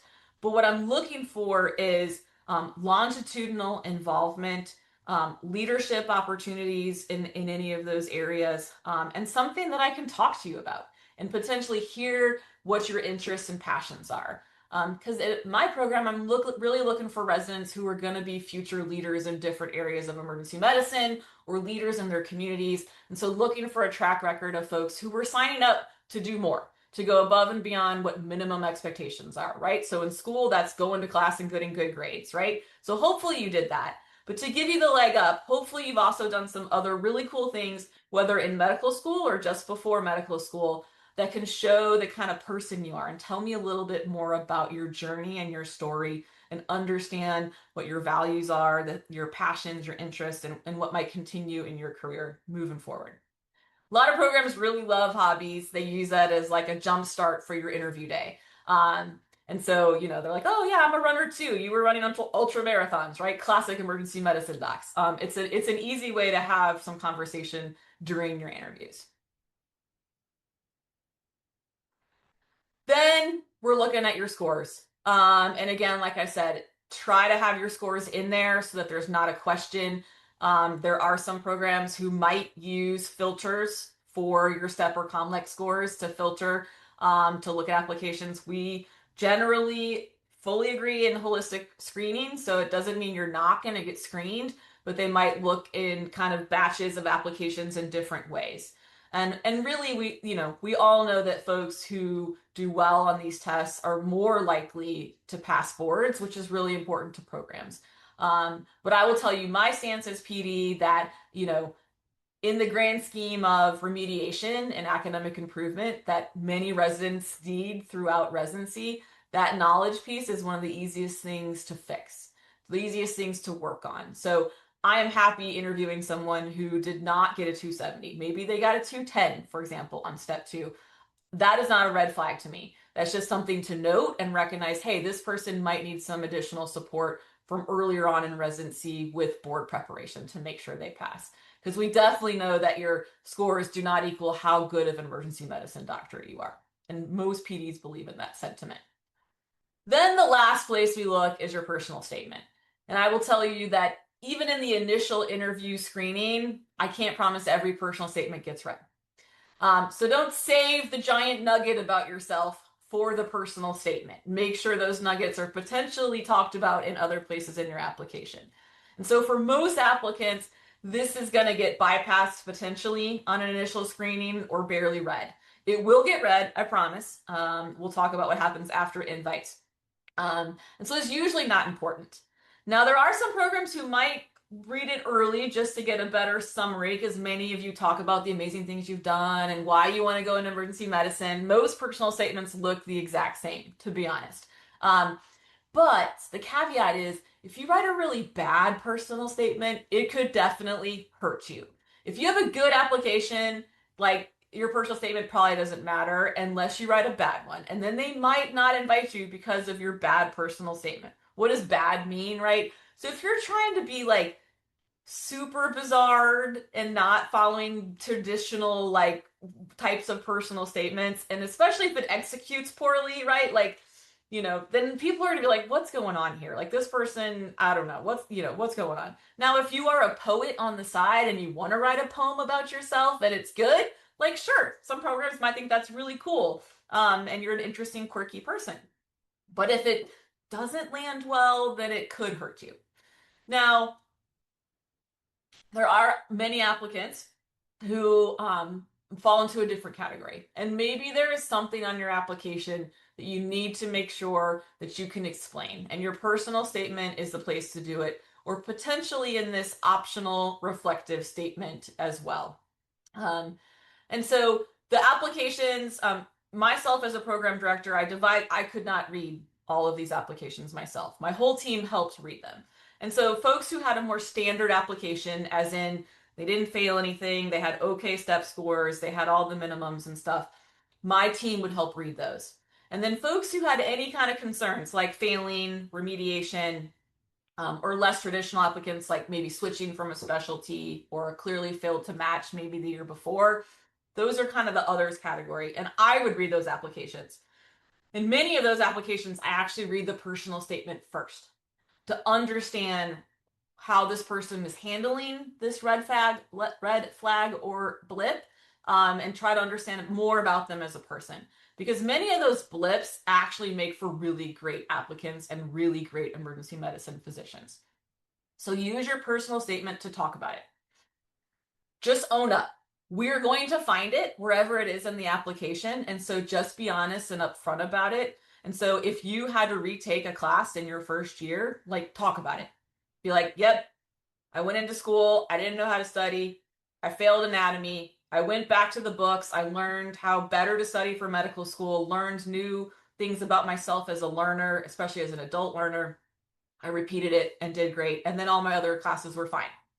Like, that is not at all a, trash that application. Like, that tells me a lot about that person. They're resilient. They overcame some struggles and learned a lot about themselves, which is going to help them, because residency is also going to be hard. If you have a less traditional journey, like you were in the military before or switching specialties, you definitely want to address those things in your personal statement. Hey, last year I didn't match. This year I came in with a better strategy. I did these other things to strengthen my application, and I'm really passionate about this. And then, as I said, the geographic connections thing is a little bit of a gamble. Some places look at that importantly, other ones don't. Sometimes that might be like the little tip for someone to get on the wait list potentially, or to get off the wait list into the interview slot. Because I'm like, oh, look, they're really interested in North Carolina. I'll move them up ahead maybe of somebody who has no connection to North Carolina. So the bottom line is, be honest on your application. Don't lie. We will figure it out. Be honest. Be transparent. Anything in your application is going to be fair game moving forward. So be okay talking about anything in your application. There are questions that I'm not allowed to ask in a job interview, but if you have talked about it in your application, I can. So if you talk about a spouse, I might ask you about your spouse, for example. If you talk about a research project, I'm going to ask you about that research project. So make sure you know enough about it that you can talk about it. Edit it, review it, repeat. edit, review, repeat. Okay. A lot of grammatical errors, spelling errors, and stuff is going to be a problem. And don't submit it late. Make sure everything is in there correctly before October 1st. The whole goal is for your inbox to be full then in October. All right. We all are reading applications as soon as it opens October 1st. And then we will start sending out invites on different timelines. There's a general universal release for some programs, but not all. But you'll start getting interviews from mid-October all the way through at least November. You might end up on wait lists, and you might not get off the wait list until the last week of January, for example. And all of those interviews are going to be valued the same. Doesn't matter when you interview, but the whole point is for you to get enough. So figure out the number of programs you need to apply to get to that 12 to 15, unless your couple's matching, and then you're going to need more. Sorry. So then after the invites, your application is still really important. The programs are going to reread that application from front to cover in a slightly different order when it comes to your interview day. They will read all of the descriptions of your clubs, your personal statement, and things. And the interview is going to be the most important part of your application at that point. It kind of supersedes anything in your application, except that the slows are still pretty much valued.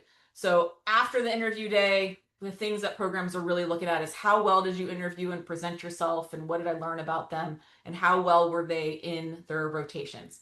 Because in the end, we want to know how you are going to be as a future emergency medicine resident. So use the application as your way to share your story, the past, your present, and what you want your future to look like. Use your interview day to augment that and to explain more about where you have been and where you want to be, so that we can understand you as a person. Because the whole point of this is to find the right match. We want you to find the right program for yourself, and us as programs want to find the right people for our programs. We just want everyone to be happy and successful and move on in their journey to become an awesome emergency physician. And so there's no perfect program. There's no best program, right? We don't rank our programs because we're all individuals just like you. So this whole process is for you to find the right home for the next 3 or 4 years that's going to get you to the next level of being an emergency physician and moving on in the career that you're hoping to build.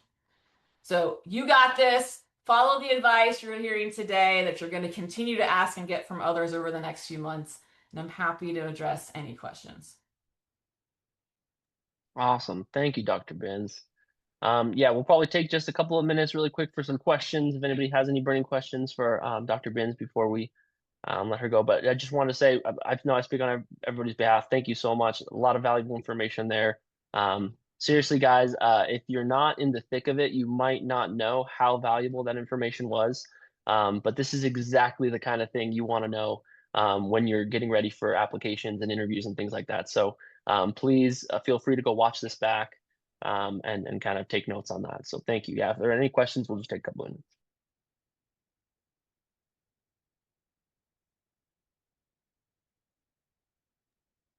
So yes, these slides, the slides will be provided, I think, just in terms of through the recording themselves. But yeah, we can certainly have Dr. Benz, if she'd like to send those over to us, and we can post them with it as well. But if you go through the... Happy to send you my slides. And if you have any other, I know I talked a long time, any other random questions, feel free to shoot me an email. Happy to answer any questions that you might have. You can't get it from your own mentor. Perfect. Awesome. And that looks like we'll just take this a couple of questions here.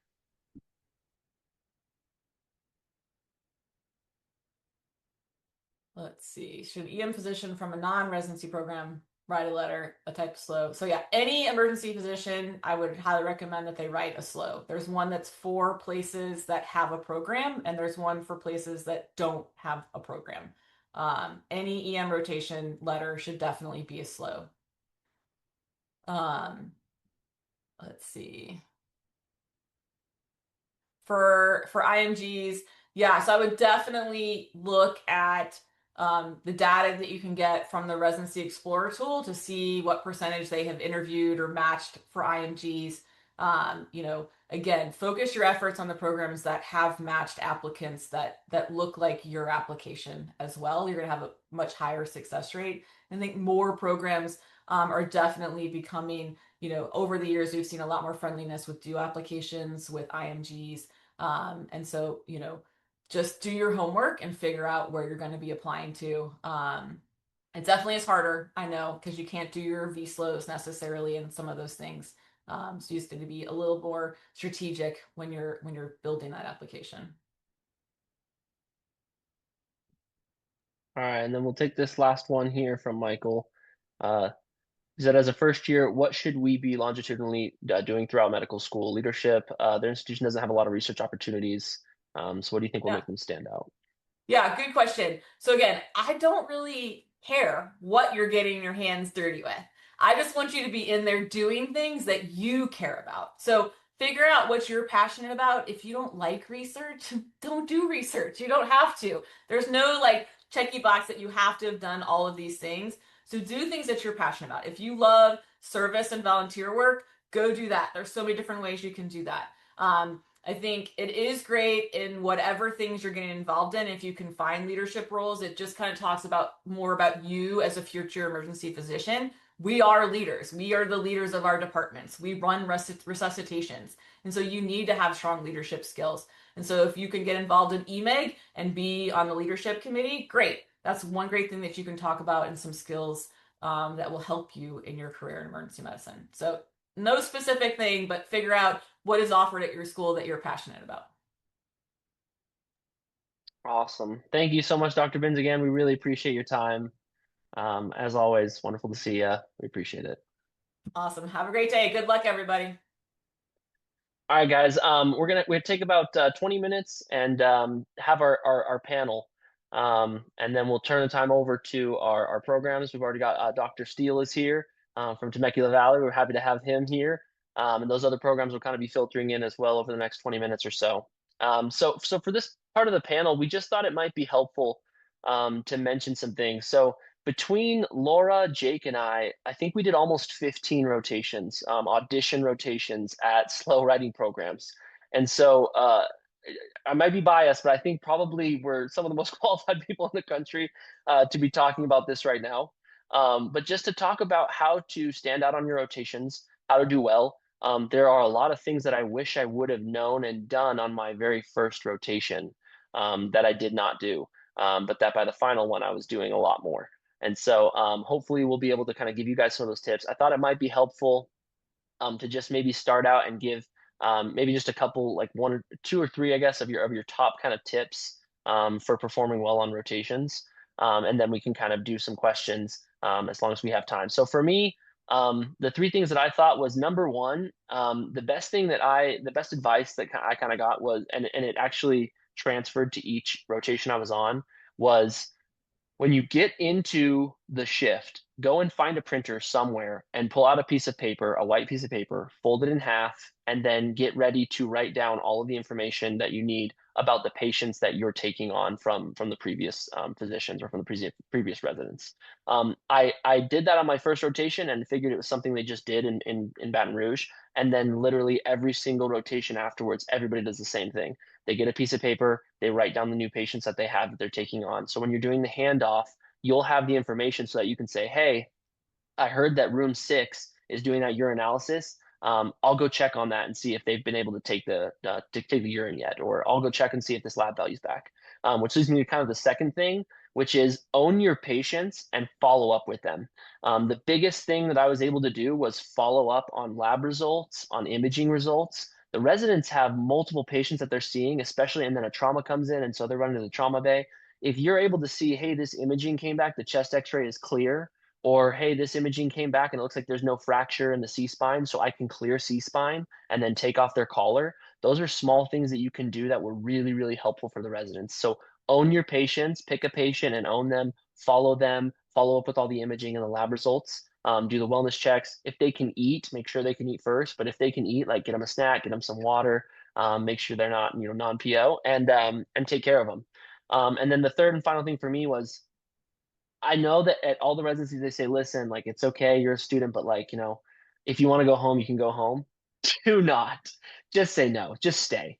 Just stay. Stay as long as you can. Do as much as you can. Help out as much as you can. If somebody says, "Hey, do you want to go see this procedure?" Yes is always the answer. Hey, could you go? Yes. I don't care what you're about to say. The answer is yes. Whatever you need me to do, I will go do it. Those are the things that just take a lot of the weight off of the residents and allow you to stand out because you're the guy who's willing to go the extra mile to do whatever they need you to do. So I think for me, those three things were kind of the most helpful. I can go next. Those are great. I agree with all of them. I remember when I was well, I guess I'm still a student because I'm fourth year, but early on, everybody would just say, know how to read the room. And I would have to interpret what that meant and then figure it out on audition. So I was like, okay, I know the number one advice people tell me is read the room. So I'm here to tell you what that meant for me because not having a definition left a lot of open space for me for interpretation. And so here's what it means for me. Uh, you will 100% have a shift that is just crazy hectic, and you're like, I feel like I'm in the way. I don't know what to do. The best thing you can do is make sure that you're not like running into the middle of things. Like, if someone needs to be intubated right away and you've got 6 teams showing up to do it, like, don't be head of the bed right of the way. Kind of find your space and figure out where they need you. And this comes with more and more shifts. The other thing I did was no matter where I went, I put gloves on. Like, you never know if someone's going to ask to have you do something or if they need equipment. And if you have gloves on, you're prepared, you're ready to go. It shows that you're excited and you're willing to do whatever they want you to do. So I would like go to the room, I'd put my gloves on and I'd just kind of stand to the side if I knew I wasn't in charge of something. If they had asked me beforehand, hey, do you want to do this intubation? I'd be like, hell yeah, I want to do the intubation. And then you're there. The other thing is, sometimes in trauma bays, I would realize that there wasn't like a blanket warmer nearby. And so what would happen is you'd be in the middle of a patient and then all of a sudden like trauma surgeon or someone would be like, we got blankets, and then nobody would have it. And so I just got in the use of like, if I was at a place that I knew there weren't blankets nearby, I would grab them on my way to the trauma room. And that way it was there, you're prepared, like you found a way to contribute.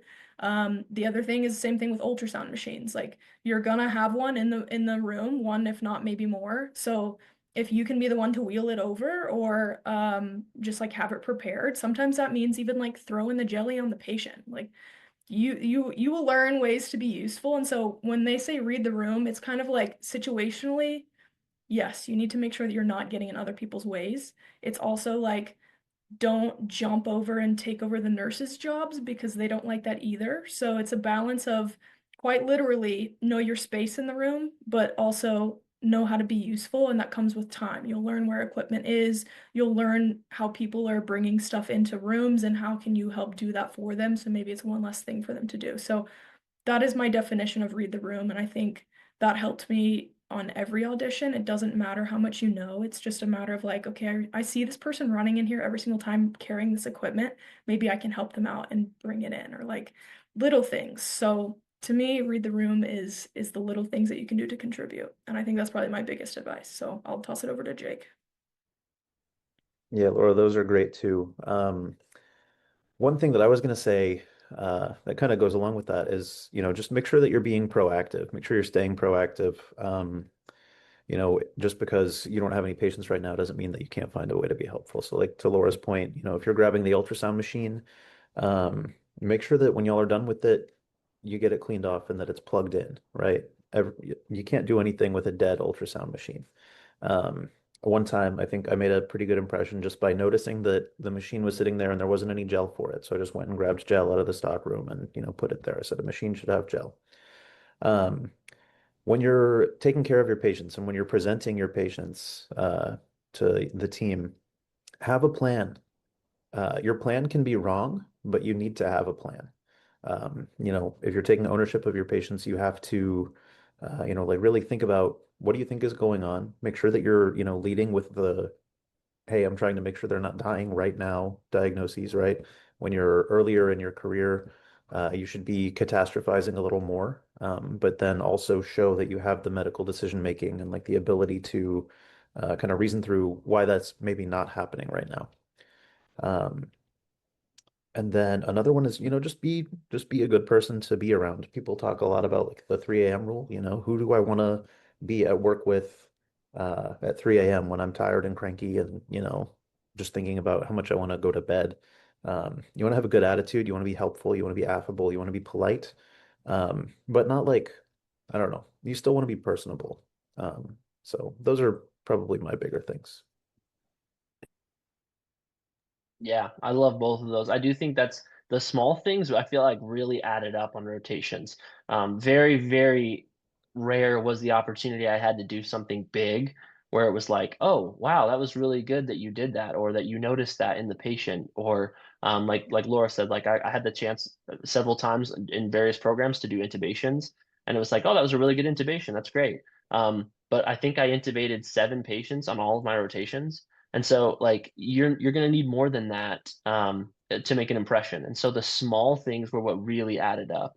The small things that I was doing to try to be actively involved with the residents, to try to help out as much as I could, to yeah, do those little things. So just be cognizant, like kind of like Laura said, read the room, and like Jake was saying, just be cognizant of little things. Like when you see something that needs doing, I always made it my job, even if it's a small thing that you see. And that includes like with the nurses. That was a big thing too that people always told me, which I also agree with, is like treat everybody as if they are the program director. I can't tell you how many times I was in on one of the rotations and something happened and I was talking with somebody or helping somebody out. Come to find out that they're one of the associate program directors, or come to find out that they're the clerkship director, right? It's like my first day and you're just talking with somebody and being friendly. And so treat everyone with respect as if they were the program director, as if they were the ones who are going to determine whether or not you get in. Some of the programs also really take into account the residents' feedback very, very heavily. And so if you're, rude to the residents, or there's a specific resident and you think you're better than them, you're going to run into problems. And so being humble, being helpful, being active were like the most important things that you could do for sure. Um, so we have some time for questions, or we can kind of just talk about some of the other things. But does anybody have any questions, if they want to just put them in the chat, kind of as we're talking on how to do well on your audition rotations, what you should be looking out for, if there's any concerns you have about audition rotations, kind of stuff like that. I know that Jake also did some kind of sub-I type of EM rotations. He did like an ultrasound EM rotation and things. So he can also kind of speak to how those went and how those letters of evaluation were and things. But in general, you want to perform as well as you can on these rotations. These are going to be your slow riders, and you want to be able to stand out. One thing I was going to say about the slows is on residency CAS, like I had this question before I got access to residency CAS. When you go to request letters, you're not actually going in and like hitting a button that says "oh slow." Like you only have 2 options. It's either e-slow or narrative letter. And so if somebody is writing you that letter for like ultrasound, for example, they know what they have to do. So don't worry about like what you have to select. It's kind of like you either get the narrative letter or you get an e-slow. So in my case, I did do an ultrasound rotation, and so I just clicked e-slow, and they know that they're not writing like a full formal slow. So you don't have to worry about that as the applicant. And I don't know, I got feedback on something that I just thought of for just another example of ways to be useful. There was a day where it was like trauma, trauma, trauma, stroke, stroke, stroke. I mean, I don't think we sat down once. It was nonsense. And there got to be patients where you as, a third year, fourth year, like you just don't have the skills to be that helpful. And so what I ended up doing was like, as we kept getting these trauma patients after trauma patients, my uppers would go to the patients, I'd go with them, I'd see it, I'd kind of get the gist, and then I'd be like, all right, I'm gonna go run the rest of the floor. Like there's other patients that need stuff, and you have those busy days, you end up telling them, hey, I'll be here in an hour or whatever, and then you can't make it because strokes come in. And so it was a way for me to kind of see what was happening, so I didn't look uninterested in the cases that were important. But I was able to kind of run the floor and go see what those patients needed, whether it was new meds or like even I would help with some nursing stuff occasionally, and then I'd run back to the trauma. And I didn't think much of it, but it came up a lot in my evaluations because I guess someone commented on that. And so that's a good way to be useful, is like just find ways to help out your uppers, and you'll pick that up very quickly. Yeah, and that was really helpful as well. I did have several times where it was exactly like that. The reality of the rotation is that you are there to learn, but it's in my mind, it's almost a secondary thing, that you're there to learn. The primary thing is that you're there to make an impression. You're there to make an impression on the program, on the residents and people like that so that they kind of know who you are and know what you're about. Because there were times where there were multiple traumas going on. And I, as a medical student, wanted to be in there to see them, to see the traumas. And I had plenty of time to do that. But there were times where I was out in the trauma bay and we stepped out and then it was empty. It was completely empty out in front where everybody was working at their computers because everyone was in trauma bays. So I said, okay, well, I'm going to start to kind of take care of the floor, kind of like Laura said. And I've had other residents, other medical students who are now residents also tell me the same thing, that when people come out of the trauma bays and you were able to clear the C-spine or you were able to update the patient on the imaging findings or that you were able to help the nurses to get the cath in, like stuff like that really leaves an impression because it's stuff that the residents can't do while they're in a trauma. They're forced to do that. And so while you do want to learn and you do want to see things, one of the best things you can do is just to make yourself useful. And you'll get different limitations too. Like I had auditions where I didn't have access to an EMR all the way to I got access to discharge, admit, do whatever I wanted with the patient. So your responsibilities will fluctuate, but the same kind of rule applies to all of them. You'll find ways to be useful. So like if I didn't have the ability to discharge the patient on that busy day, you know, my upper's running from trauma to trauma, I just get her in between the traumas and I say, okay, room 5 needed this, room 6 is ready to go. I already updated them. And I think that helped them a lot. And some, you know, you can't put in med orders or like sometimes you can put in orders, but you can't actually like, yeah, there's limitations is what I'm getting at. So you'll find ways to be useful for sure. Another thing that I wanted to mention but neglected to is to just be interested, like be actively interested. That makes you a more exciting person to work with. It shows that, you know, you're enthusiastic about emergency medicine and you want to do this. You're on a sub-I, it's a job interview. And so you don't want to look like somebody who, you know, is taking this really casually or, you know, is just here to punch in and punch out, so to speak. Yeah, we had some of those questions in the chat that Jake answered, but essentially, yeah, you should be thinking about this as a month-long job where if somebody says, you know, hey, like, you know, you can go home early. Everybody always, you know, I have heard that as well when I was getting ready to do it, that it's like, no, you should take that offer because it's the last time you get that offer. Seriously, dude, the residents had to beg me to leave because if they told me once, twice, 3 times, I didn't want to be that guy who was like, oh, okay, cool, I can go home early. Yeah, I'll just head out. I would say to them like, well, let me go check on this patient first, or hey, well, how about I go do that C-spine on that guy, or hey, how about I go check this thing? I would say something like, you know, are you sure? Is there any other patient that I can help with? Is there anybody else I can go talk to? And then there were times where it's, you know, 15 minutes before the end of the shift, and they say, listen, I'm not taking any more new patients. We already did handoff, and I'm just going to be typing the note. And I'd say, well, hey, can I do the note? You know, and it's like, no, I'll do the note. You're good. Okay, then finally you can leave. But really, it should be like pulling teeth. It shouldn't be, hey, you can go home. Okay, sweet, I'm going to get out of here. Try to be there as much as you can, be as helpful as you can for sure. And then the other thing that we had as one of the questions was any type of resources that we used on the rotation, like any pocketbooks, anything like that. I did have a couple of those pocketbooks actually that come from the AAEM. When you sign up, you get like this little package thing, and I did use some of those. But in general, I think I was mostly just using like the Wiki EM and things like that on the computer. I don't know about Well, you I guys. swear by these books, okay? Like I would show up to shift with like 8 books. I wouldn't use all of them, but they're the best. Like those pocket books have so much information from all organizations, but yeah, they're great. Someone asked a question regarding slow rotations because it's an audition type. Do they give us an orientation about what they expect from us / scope of what we can do, or do they expect us to know? Kind of hit or miss. Some auditions I did get told like, hey, this is what we expect. In general, the expectations are pretty similar no matter where you go. And that's kind of what we covered already. But yeah, it's on some of them, they did sit us down like, hey, this is the ER, this is what it looks like, this is where you're gonna go, this is what we expect from you. So never have fear, you will be prepared no matter what. And if not, you'll figure it out in a couple days. I just want to chime in about the pocketbooks too. I would always bring my pocket medicine and pocket emergency medicine with me to shift. Some people say that's like boomer energy to have a physical book for that kind of thing when you could just be, you know, looking things up on Corpendium. But I think it did always make a positive impression and it made me look like someone who was prepared. And also, when you have downtime, if you're looking things up in this like super dense book full of all the guidelines, it can kind of help things stick a little better. Plus, you're not like tempted to, open Instagram or something like that on shift, which would be very inappropriate.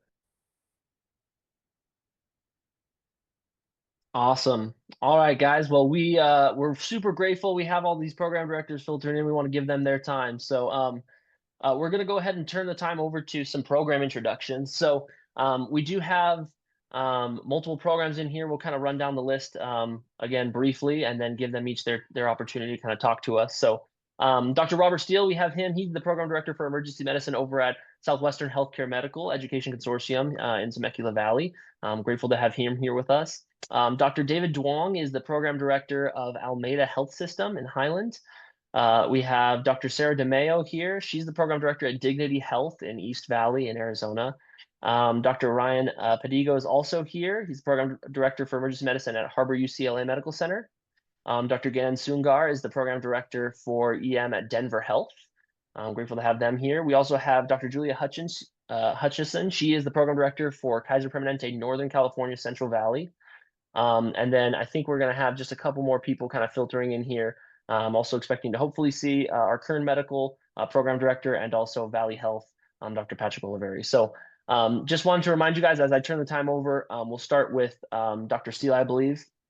We'll have you guys go run down kind of your program, talk to us about just an introduction briefly about your program, why students might not know about your program or what they might know about your program, what you kind of want them to know, and then we can kind of go from there. So we'll probably take, I think we have 7 programs or so we'll probably take about 8 minutes each, if you can. If you need a reminder, I can give you one, but I'm going to be pretty sheepish to cut you off. So so about 8 minutes for each of you just to introduce your program. And then, as I mentioned to the students, we did have some technical difficulties with the breakout rooms. So I will be posting again in the chat the link to a separate Zoom meeting. So once we're done with those introductions, I'll just mention that again. And then if everybody could just hop over to that other meeting, that's where we will do the breakout rooms and conclude. So yeah, Dr. Robert Steele, if you could go ahead and introduce your program to us. All right. Well, we're a community-based program, but we have some pretty heavy hitters academically as well. Jalen Avila is with us. She was Teacher of the Year, ASAP Teacher of the Year for 2025. We got Mike Macias, obviously from POCUS Atlas, and both Jalen and Mike do a great sound and surf conference with nerve blocks and everything else. So anyway, it's we have Steve Hayden. Steve Hayden's the editor-in-chief for the Journal of Emergency Medicine. So prior to starting our program, we're only about 5 years old, so we're kind of one of the newer programs. But prior to starting, we had the opportunity to hire up, and it's just an absolutely gorgeous area where we're at. There's terraced wineries, and it's close enough to the beach that the beach is about 35 minutes. Probably a half of the faculty, if not 2/3, lives somewhere in North San Diego. I live in North San Diego. A lot of us surf. So we're close to the beach. It's definitely an area where you can hike in, very, austere areas if you want. And then from a hospital standpoint, we have 3 hospitals that are separated by about 13 miles total from north to south, and each hospital has its little area of expertise. So we have a trauma center, we have a women's and children's area, and then we have our heart and stroke center. And so comprehensive heart and stroke, comprehensive STEMI, cabbages, everything. And then strokes, it's, we do everything from embolectomies to aneurysms to everything else. And then for women's and children's, we have a section of our ER that is mapped out at Rancho, where it's basically run by Radies, Peds, EM. And so the EM fellows, the PEM folks basically run that. So it's kind of a really unique experience because you are in a community hospital shoulder to shoulder with the tertiary care PEM person, and there's not fellows in the way, first, second, third years in the way. It's usually you and either one other ER resident, and that's it. And so you're really getting great, metabolic errors of metabolism, rashes.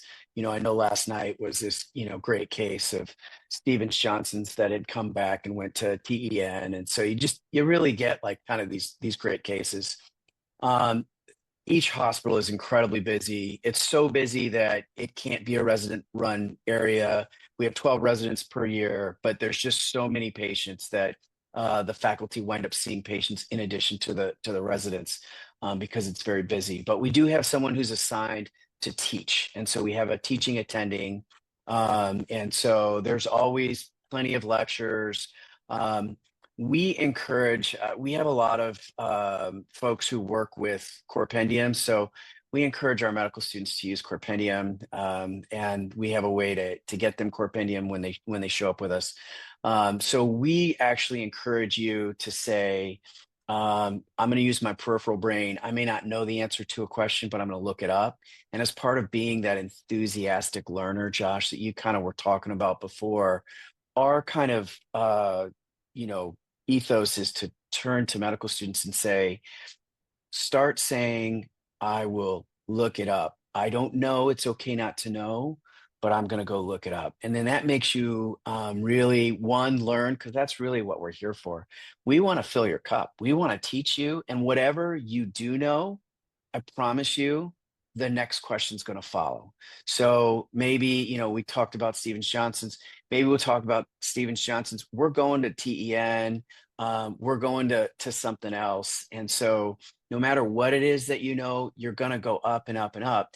So if you can read about that's how you really get to hear it, see it, and visually really like that synapse will really stick. And that's really what we want. We want to fill your cup. We want to make you learn. And then our trauma center, we're one of the busiest trauma centers. Riverside is probably the most populated county in the entire United States, and we're one of the busiest trauma centers in Riverside County. So lots and lots to do. What we don't have is we don't have a lot of ortho residents running around. We don't have a lot of anesthesia residents running around. All ER intubations are ER intubations. All ortho fractures are ER ortho fractures. All dislocations are ER dislocations. Anything that you can't get, ortho will come in for, but ortho really expects to go to the OR. They don't want to see patients in the ER. And so that means that you really get a lot of very high level procedures. Most of our procedures, probably 80% of our ACGME procedure list is finished within the first year. And anything less than that would probably be a real outlier. There's a few things like pacemakers or pericardiocentesis or cricothyrotomies that maybe are a little bit more rare procedures. And then we have a sim lab for our students, if there's any students that are interested. At the end of every lecture day, we just keep the sim lab open with probably $1.5 million worth of sim equipment, and it's just yours to play. It's like a giant playroom. And so I do, as a PD, like I would also, emphasize the enthusiastic learner. I troll around into the sim lab to see like, okay, what are people doing? Like, are they really truly trying to learn here? Are they practicing? Because while you may have had 2 or 3 intubations, there's something about doing it over and over, doing it with a Mac blade, doing it with a Miller blade, really trying to extend, like, can I use Seldinger technique with a bougie, all of these like different aspects, and just going to like the next level and the next level. And that really should be done in sim lab. And so what we try and do is we take all the pressure away. Mostly it's just you and a couple of residents, and it's a really easy, great learning experience. And so we try and turn sim time into procedure play time. And then from there, from a research standpoint, with Steve and with all the resources we have, and then we get free trips for any abstracts or anything like that. So the residents get really encouraged, like, I think for SAM, we submitted 15 research abstracts. If those all get accepted, and probably a couple won't, but most of them will, like all those residents are going to Atlanta for free. You know what I mean? And then I think, the big kind of differentiator, and it's hard to explain this to medical students, but when you get to a place, you'll get to see it and feel it. Culture does matter. What you're going to find is that some residencies are going to have the culture that you want. Maybe that culture is, folks that are very fastidious with research, and that's what you want to dive into. That's perfect. That's a perfect fit for you. Maybe some places are, really out, doing running or, biking or who knows what. And so you'll see that there's a certain kind of culture at every place. We try really hard to get our residents through a whole bunch of different, real conscious ways. For us, it starts with the first 2 weeks of our residency, where we call it summer camp. You spend 2 weeks of just grilling and drilling in the sim lab, getting a whole bunch of lectures before we put you onto the floor and put you in with humans. And then we also take you away for a weekend, and we do some Boy Scout stuff, some military stuff, some crazy stuff. And we get you used to being comfortable being uncomfortable. We will have you do things that you never thought you could do or would do. And then in the end, through that trial and tribulation, you're bonded with your class. And it's a really conscious way of making people feel good and creating that culture of support and everybody feeling as though they have somebody to lean on, because residency is hard. Residency is fun. It's incredible. It'll be one of the greatest years of your life, but it will also be a time of struggle. January hits, every ER is overwhelmed. You're tired of being tired. You're learning something new. You're constantly uncomfortable because you're learning something new. You're going to need folks to lean on. And those folks are going to be your residency folks, because your wife's not going to understand, your mom's not going to understand, and your dog's not going to care. All right. And so I think in the end, that's sort of our program. We've all had a lot of different academic locations, and all of us came from lots of different programs. And in the end, we were able to hit the reset button, which was kind of really nice. And so we got a chance to, I think, do some things a little bit different. So procedurally, we flipped the wedding cake upside down. Your first year is probably the most procedures that you'll actually do all through residency, because you will just get grilled and drilled in procedures. And then it's your second year and third year that you really start running kind of the department. And at that point, you're teaching procedures. You're not really doing procedures as much. And in the next couple of months, I find that our third years start kind of turning to some of the first years going, you know what, I just want to get one more intubation. I haven't done one in a few months, and it's because they've given them all away. And they want to get a couple more reps before they have to sign their own name. And so, I think, our place is warm. It's engaging. It's a fun place. I don't know, Josh, I got a little video, but I thought it would be corny to put it up here, but I'll give it to you. And if people want to see it, they can see it, whatever. And then if anybody's interested in coming to us as a medical student, we use VSLO for most of our medical students. We start in February, on February 1. We get an enormous number of applications of medical students who want to come. I want you to know we look at all of them. And we also get a lot of applications for residency. We don't look at all of them. We actually have started using an AI filter, and then the AI cuts them down. And then from there, we take them all. And the AI filter, we've actually audited against humans. And actually, we found that the humans were not as good as the AI. But really, the things that we're looking for, you just heard with Nikki when she was giving her talk, we use exactly the same criteria. Everybody across the board uses about the same thing. And then we all put numbers to it. So things like geographic connection or, research or your SLOs or all that kind of stuff. We all put a little number to it. And then each one gets a little number. And in the end, there's sort of this constellation of like, okay, these are all the numbers. And then we also, for us, we try and find a fit. We have a kind of a fit score. And that fit score comes with a number as well, because you may be the greatest medical student on the planet, but maybe we're not really a fit for you. And so, maybe everything you've done is, in the Northeast or something. And, we're sunny Southern California. We're, people who want to come to us, they want to be outside, they want to be outdoors. If you like hockey and snow, we're probably not a good fit for you. You know what I mean? So we do have a fit factor that we sort of throw up. And I don't know.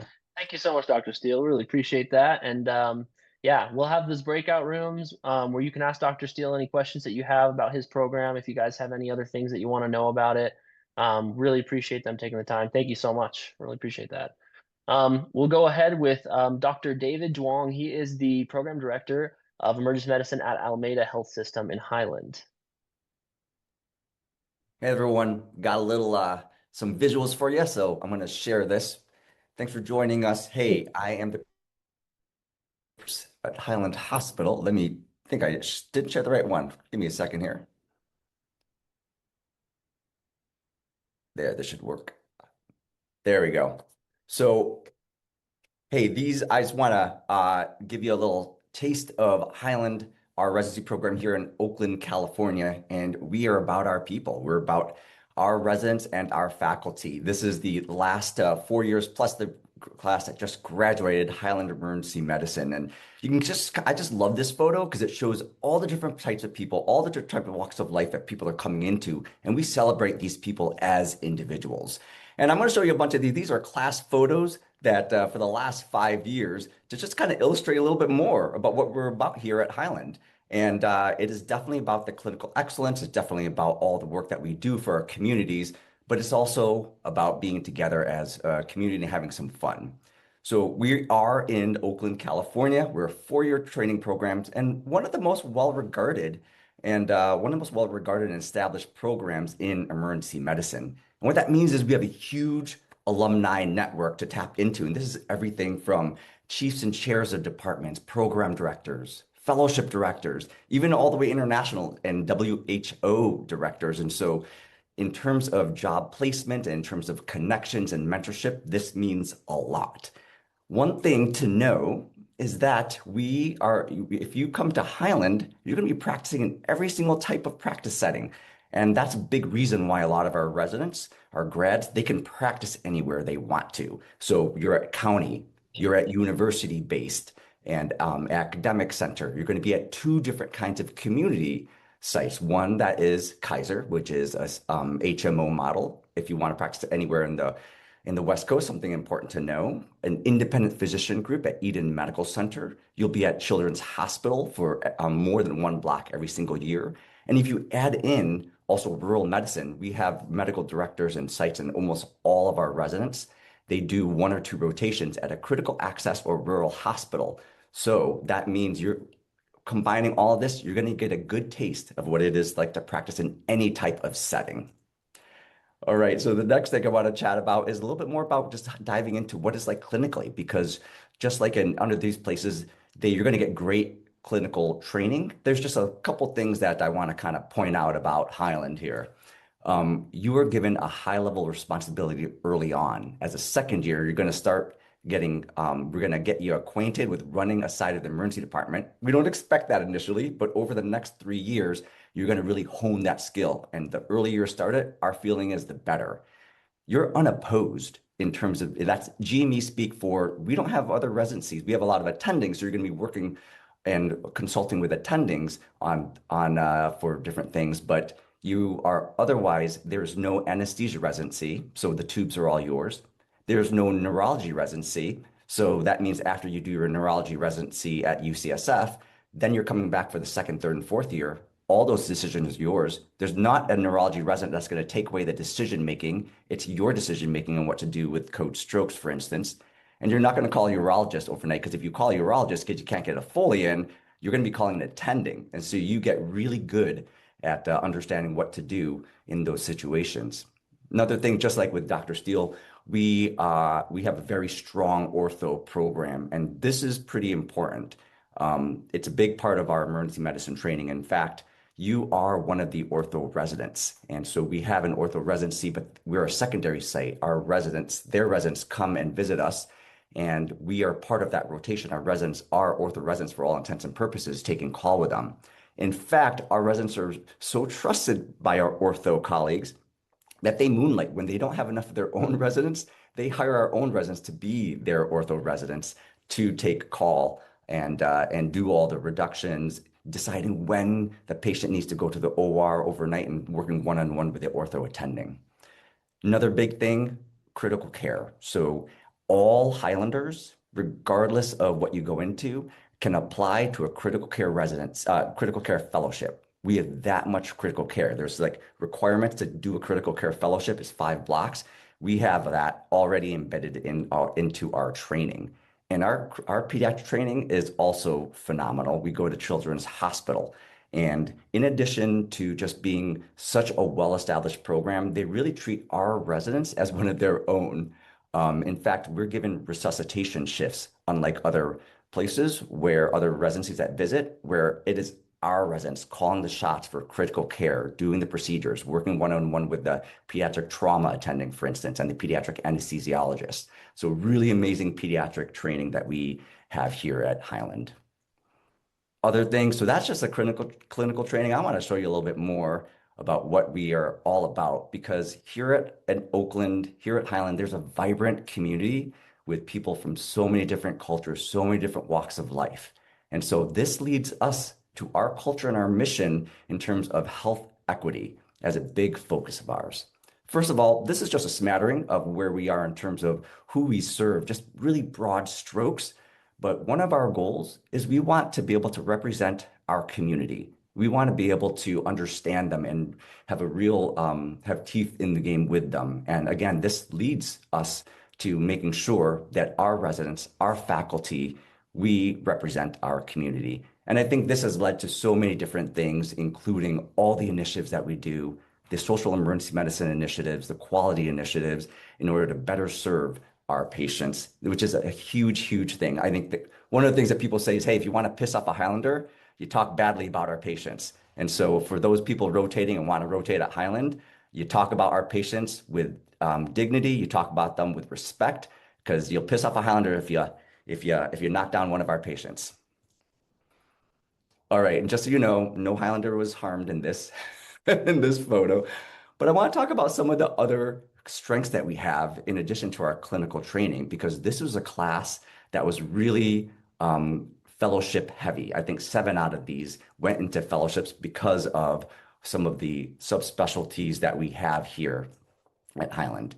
We're one of the pioneers of point of care ultrasound. In fact, we do a lot of nerve blocks. We're one of the first people in first departments to have a relationship with and a policy with orthopedics, so that within 30 minutes, anyone with a hip fracture, they get a nerve block. Again, orthopedists trust us. They trust our exam. Sometimes they just need to hear what we have to say, and then we'll be able to block them. And we have a huge program for ultrasound that includes a fellowship. Other things too, we also have a division of addiction medicine. And this was started maybe about 5 years ago, though the work started before that, where one of our areas of excellence is working with people and serving our patients who have substance use disorders. And so now not only do we have a division of addiction medicine, we have a fellowship of addiction medicine. And the busiest service at our hospital is our addiction medicine consult. So you're going to get great grounding in not only just the pharmacology and the medicine of addiction medicine, but also understanding what it means to be low barrier, what it means to really have a system of care that works for sustainable substance use disorders treatment. We're one of the birthplaces, of social emergency medicine. And this has just been one of the reasons why we're so proud of our program. Health equity is super important for us. That means because of our patient population that I kind of showed you already, that means there are disparities in palliative care, in women's health, geriatrics, in our justice-involved patients, in our immigrant population. We have street medicine as well too. So all of that goes into the work that we do that is very resident focused. One of the things, for instance, we are all, one of the initiatives our residents did recently with introducing pap smears in the ED. We have patients that are losing their health insurance, and it may get worse. And so these are things that we are able to do, and these are all resident focused and resident initiated. We also have street medicine too, and we go out to encampments, transitional homes too, and everything from not only just medical care but also addiction medicine services for them also. And then if you're interested in global health, check us out. We have a pretty good track record of getting people into not only global health fellowships. You kind of can't see all the way to the left here, but that's Tushar, and she right now is at Yale doing global health. But we have people that started programs, residencies internationally, and pretty much all our residents go down to one of our programs down in Peru for ultrasound and teaching. Okay, gonna just wrap things up a little bit. This is our latest class our very humble latest class that just graduated. One of the things that I think is such a strength of Highland is our sense of community, well-being, and connectedness. So we start from the interns, and we reserve your time. We preserve that time, and for instance, once a month, right, every third Thursday, we were able to negotiate to get that time off for you, so you have a wellness session that is run by our wellness chief residents. And they've done everything from going to do interpretive dancing to baking to going and doing other types of activities such as volleyball and so on and so forth. But that is dedicated time for you. We also have a dedicated GME psychologist. But all this stuff is kind of embedded in there, whether it's our mentorship, whether it's our peer networking, and also peer mentorship. And we also have resources to make sure that our residents are well and connected and are happy. We're one of the most rigorous programs. We are not an easy residency, so we take our job seriously, but we have a lot of fun. And this goes everything from our Discord. There's a channel called No Context Provided, and you could just post any silly picture that you want up there, and you got to guess what it is. All these little things make life fun, make work more enjoyable. We love learning medicine. We love talking about it.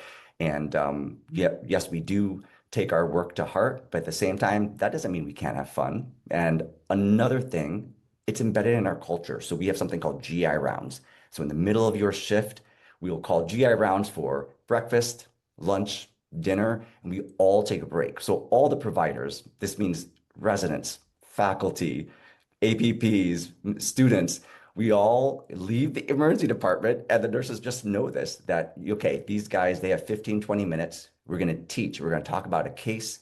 We're going to talk about a procedure, and we're all going to eat. We're going to make sure you eat. We're going to make sure you get to go to the bathroom. We're going to make sure that you don't have anuria and that you get to hydrate. And that is just a part of the culture here at Highland. And I really do, and we've done surveys of burnout for our residents, and it is lower than the national average. And I think a big part of that is all that goes into our well-being, all that goes into the sense of meaning and impact that our residents are able to make in their communities. And that's the last part, is that we are a residency that's by the people, for the people. It is so resident driven. There's so much resident input. In fact, our chief residents make the schedule. They make the backup schedule. And so all this has led to something that is just absolutely amazing and resident focused.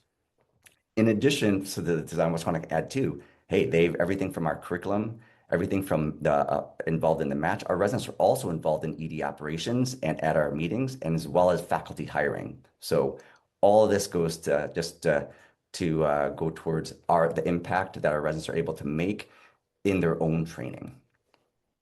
Awesome. Thank you so much, Dr. Dong. We're happy to have you guys here, and you guys will be able to ask him more questions, kind of talk to him. But that was a great introduction to the program. All right, we'll move on here. We got Dr. Sarah DeMeo is here. She is the program director at Dignity Health East Valley, Emergency Medicine in Arizona, and we'll pass it over to her. Okay. Hey, guys. I think you guys are quickly learning why the West Coast is the best coast with all these amazing programs. I'm so happy to be here today. I know we're all in agreement on that, especially because we've got this polar vortex and none of us are dealing with that. Okay, so I'm going to talk a little bit about our program. We are actually, we are part of Dignity Health, which is part of Common Spirit, a large not-for-profit health system, but we are affiliated with Creighton. So Kind of our nickname is Cueva, Creighton University, East Valley, Arizona. So our program, just some nuts and bolts. We are a 3-year program. We have 8 residents a class. I think this is a really big advantage just because I trained at a place where we had 18 a year. So I feel like really, as faculty and in our cohort, we kind of have a pulse on what's going on with our residents. We feel like it's very tight-knit, very community oriented. And I think that's something that, when the going gets tough, it's very nice to have your crew. We actually started not too long ago in 2024. I hope that you'll see we have accomplished a lot. My background is in med ed. I did a 2-year med ed fellowship. I have a master's in medical education. I was on the EMRA board. So I've had a lot of time and exposure to many different programs. And I think that informed kind of how we built the program and why, we've been able to accomplish so much in such a short period of time. I mentioned we are part of a large not-for-profit, faith-based health system. However, they kind of say bring whatever motivates you and helps you to serve our communities and our people. So it is technically Catholic, but our hospital itself is not a Catholic hospital. So we do provide care for all types of people in all situations. Other residency programs here. So we do have general surgery, OBGYN, IM, and family medicine. And I think that's where we're going to be stopping. I think that, as others mentioned, not having orthopedics, many academic centers have that. And I didn't really do a lot of reductions until I came to this hospital. And now I think I've gotten pretty dang good at it. So it is an advantage to be at, a program that doesn't have as much opposition. I call it kind of a hybrid program where we're community-based, but we have kind of that academic spirit, academic feel. And we are in the process of developing a number of different fellowships. We have a bunch of faculty are fellowship trained, sports medicine, they just sent their application in. Med ed, of course, EMS. We have no EMS fellowships in Phoenix, believe it or not. So there's definitely a need for that. It's a big, large city. And then POCUS. And then just want to mention that we do have a very robust acting internship. We've been doing this even before the residency started. So that will be available in VSLO. And we kind of set it up like a boot camp so that you're coming in and making sure we're covering all the bases. We do SIM, we do EMS ride-alongs, nursing shifts, and of course, resident shifts and attending shifts. Here's our 2 classes. So we don't have a 3rd class yet. I'm very much looking forward to having chief residents, and that's something we're planning, but we have been so fortunate. I think when people say, what are you looking for? I'm looking for you to be a good person that wants to come and make a difference in our community, and we have definitely achieved that. Our residents are absolute rock stars. And here's our mission, to train EM physicians with a focus on clinical excellence, compassion, and community. And we do look to really develop leaders because EM, we need good leaders right now. We need you all to come in and reinvigorate our specialty. And innovative education is a huge part of our program. We'll talk briefly about that. This picture is we send our residents every year to the difficult airway course. We do a fundraiser and we've managed to raise thousands of dollars towards the residency every year. It's actually happening tonight. So really big asset for our program. If I ask the residents, how would you describe our culture? And this is sort of what they put out. I think, supportive. We are very family friendly. A number of our residents have children, which is great, awesome, belonging, encouraging, etc. Just quickly, our geography, in case you don't know where we are. So this is Arizona, and we're in the East Valley. So Phoenix is the 5th largest city in the U.S., and so it's huge. And we are kind of here in Chandler. Gilbert, we'll talk a little bit about the hospitals, but there's so much to do. One of my favorite places on earth is Sedona. It's only a couple hours away. We do an intern retreat every year. We invite all the residents to come, but we usually go kind of escape the heat a little bit, and we'll go up to Flagstaff, or I think last year we went to Sholo, which is another really nice little mountain town. So much more diverse than you would imagine if you haven't visited. Our hospital and health system, I won't belabor this, but it's very large. And it still, I think, manages to really embody the mission. And you really feel that when you're here and you're working with our people. So our main hospital is Chandler Regional. We're a level 1 trauma center, over 70,000 patient visits a year. It's very busy. You're not going to be sitting on your laurels, waiting for patients, looking for something else to do. Even as a med student, you're going to be, on your feet. And I think that's really awesome. And I think we definitely try to balance it out. We have attendings who cover, the bulk, so the residents aren't expected to see it all. But They get a lot of exposure to a lot of patients. And day one, we do allow people in the higher acuity areas. We just provide obviously more support for you, and then we kind of take those layers off as you go. For trauma, we are even odds. So we are always airway and then even and odd days for procedures. And surveys. So we've managed to set that up. And then our secondary site is kind of a little more community, but it's Mercy Gilbert. So this is a level 3 trauma center. We see about 50,000 patients a year. And we're opening up this year, we hope finally, this beautiful Women's and Children's Pavilion, which is in conjunction with PCH. And so we'll have our own on-site peds in addition to currently our residents go downtown to the big premier tertiary care center, which is Phoenix Children. So they have both longitudinal shifts and then they have dedicated blocks as well. Our residents, like I said, they're getting to do so many things. We actually have kind of a unique rotation where they go for cardiology. They do like regular card stuff, but then they also go in the EP lab. So that's why we have so many transvenous pacemakers, because they're going in the electrophysiology lab. And these numbers I haven't updated since interview season, but they have done a lot in about a year and a half. So you'll get your numbers and you'll feel really confident going out of our program. And we've won a number of awards. So I think like what distinguishes us as a hospital, we won we were awarded Leapfrog Hospital Safety Grade A. We don't do waiting room medicine here, believe it or not. Our flow is very good. Our nurses are absolutely amazing. Many of them have been here for 20 years. And it's some of the highest quality care that I have seen in such a large hospital. Faculty, we have a very, robust core faculty that we developed from day one. So we have people, Dr. Zeiler's triple boarded in all 3 specialties. We have operations, DEI, wellness. We have our own core faculty for that. POCUS, we have a PEDS-EM core faculty members. So again, we built out a lot in a short period. And I won't belabor rotations. You can find this all online, but this is sort of our overview. We do a couple unique things. We do rural EM, both on IHS, so Indian Health Services, and then second year residents go and do a rural EM rotation at another site. So I think that we are trying to take, again, some of the flavors of academics and then blend it so you get a really wide breadth of experiences. Number of electives we set up for street medicine, community health. We do have the ability to go down to the border and care for those who are in need, and trips are set up every month for that. So lots of cool stuff going on. And of course, my favorite thing is didactics. We have so much fun. We're really big on active learning, games, and not just for the sake of playing games, but to actually make it educational. So our residents really look forward to this. We have our own sim wars here, and then we also have our own on-site sim lab, and we do every single block, we do sim procedure and POCUS practice as well.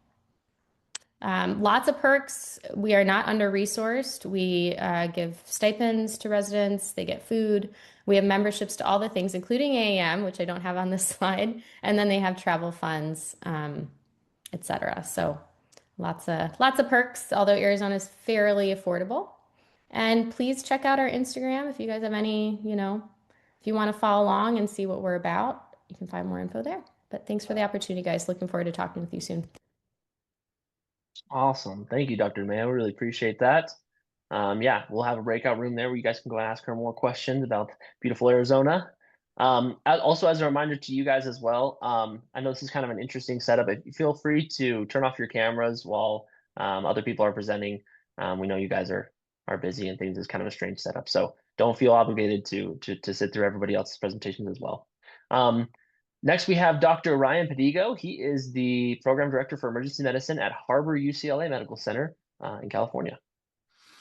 Awesome. Thanks so much. Nice to virtually see everyone, including some PD familiar faces.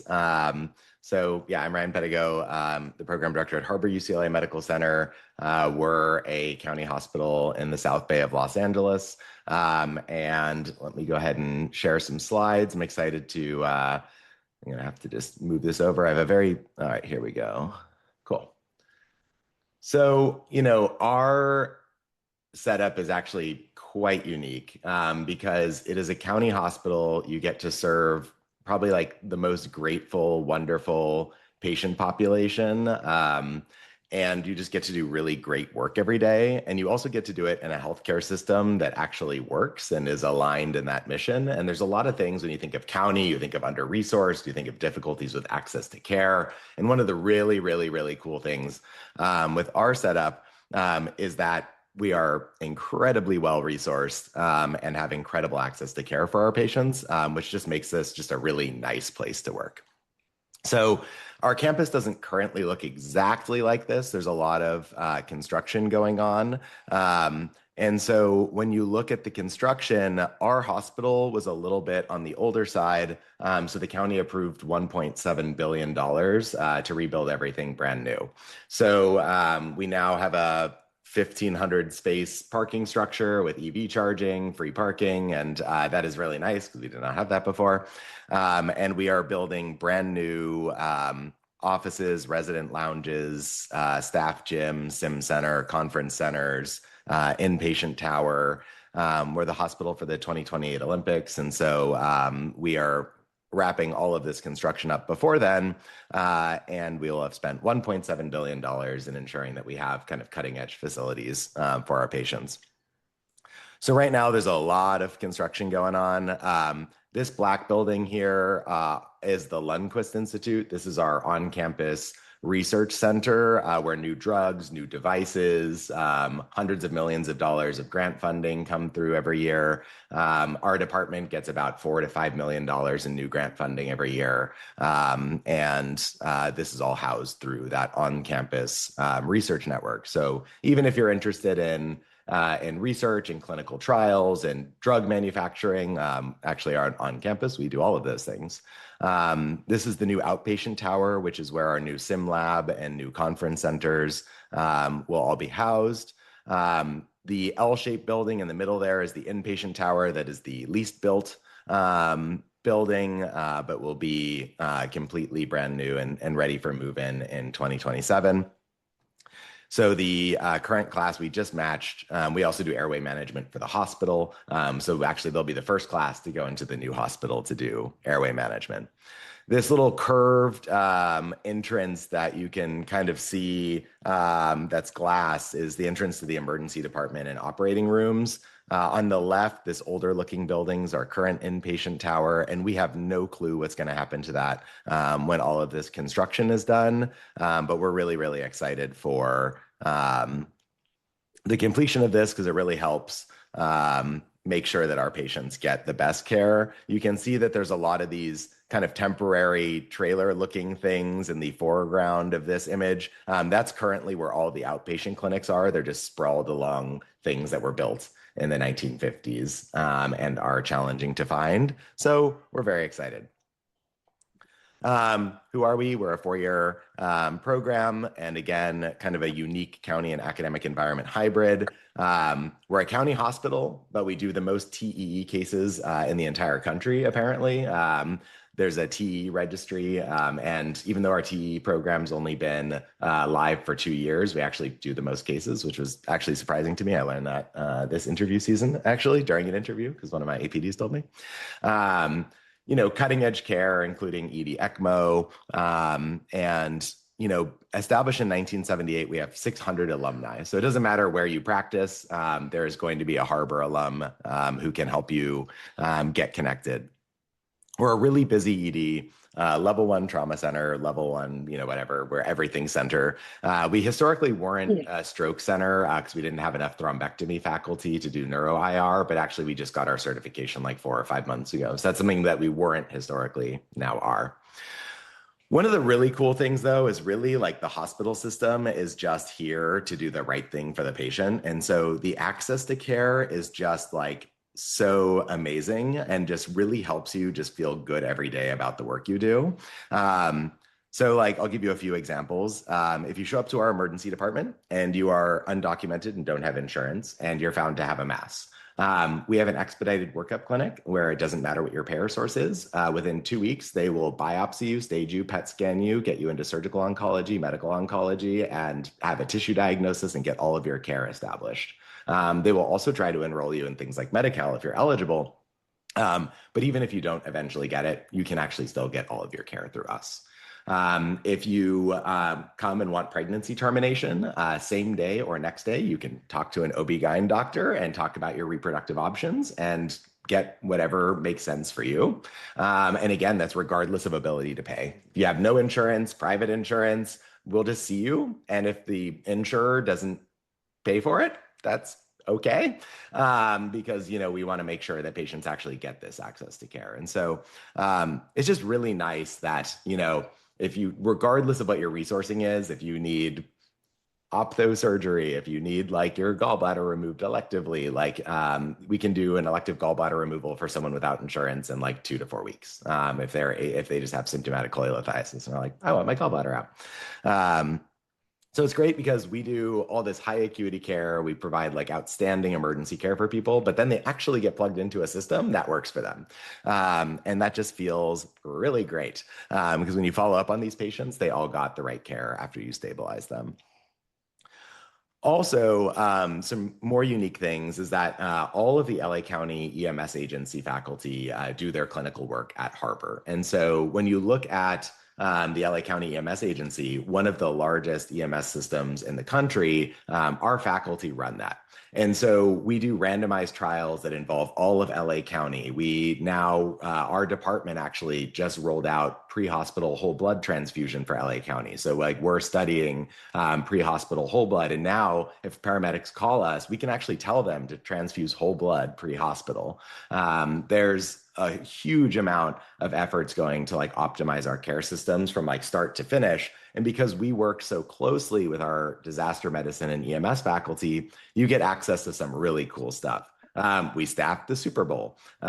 We are airway management for the Chargers. One of our faculty intubated someone on the field who got hit really hard. And so, we basically like manage all of these things like throughout LA County, which is really, really cool. And actually the person who runs that NFL thing, Denise Whitfield, I just worked with her yesterday. Her like fun fact is she was actually the Obama's doctors for both administrations. And then she came back to do EMS fellowship with us. And now she is doing like NFL airway management and also is second in command for the LA County EMS agency. We have an incredibly tight-knit group of residents, and one cool thing is you get, your 4 weeks of vacation, but also at the end of your PGY 1 year, you get like a bonus week off altogether. And people go, all over. This is our current PGY 4 class. They all went to Cancun together.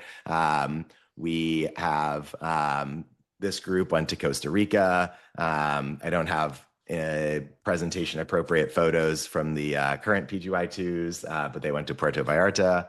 Our class went to the very exotic Santa Barbara. Most people are more adventurous than us, but we also have a 2-night annual resident faculty retreat where the entire emergency department is staffed by per diem faculty or faculty who decide they don't want to go to retreat, and we appreciate them for their service. But all 64 residents are off, and we spend the time planning like what goals we have for the next year, like, what are the priorities for the department, doing some bonding, doing some didactics. It's a really, really fun time. I will say it got a little bit out of hand. We spent way too much money last year, so we're trying to like make it a little bit more financially sustainable. Because it turns out spending $70,000 on a retreat is probably not the best overall usage of funding, but it's a lot of fun. Our residents also are involved in a lot of really cool projects outside of this. Most recently, this was a few of our residents who actually built an emergency medicine curriculum for physicians in Cambodia and went over there to teach it. We also helped build a curriculum for the first like EM residency in Armenia. One of our chief residents went to Armenia to actually also execute that curriculum. And so really lots of like cool work in a lot of different spheres.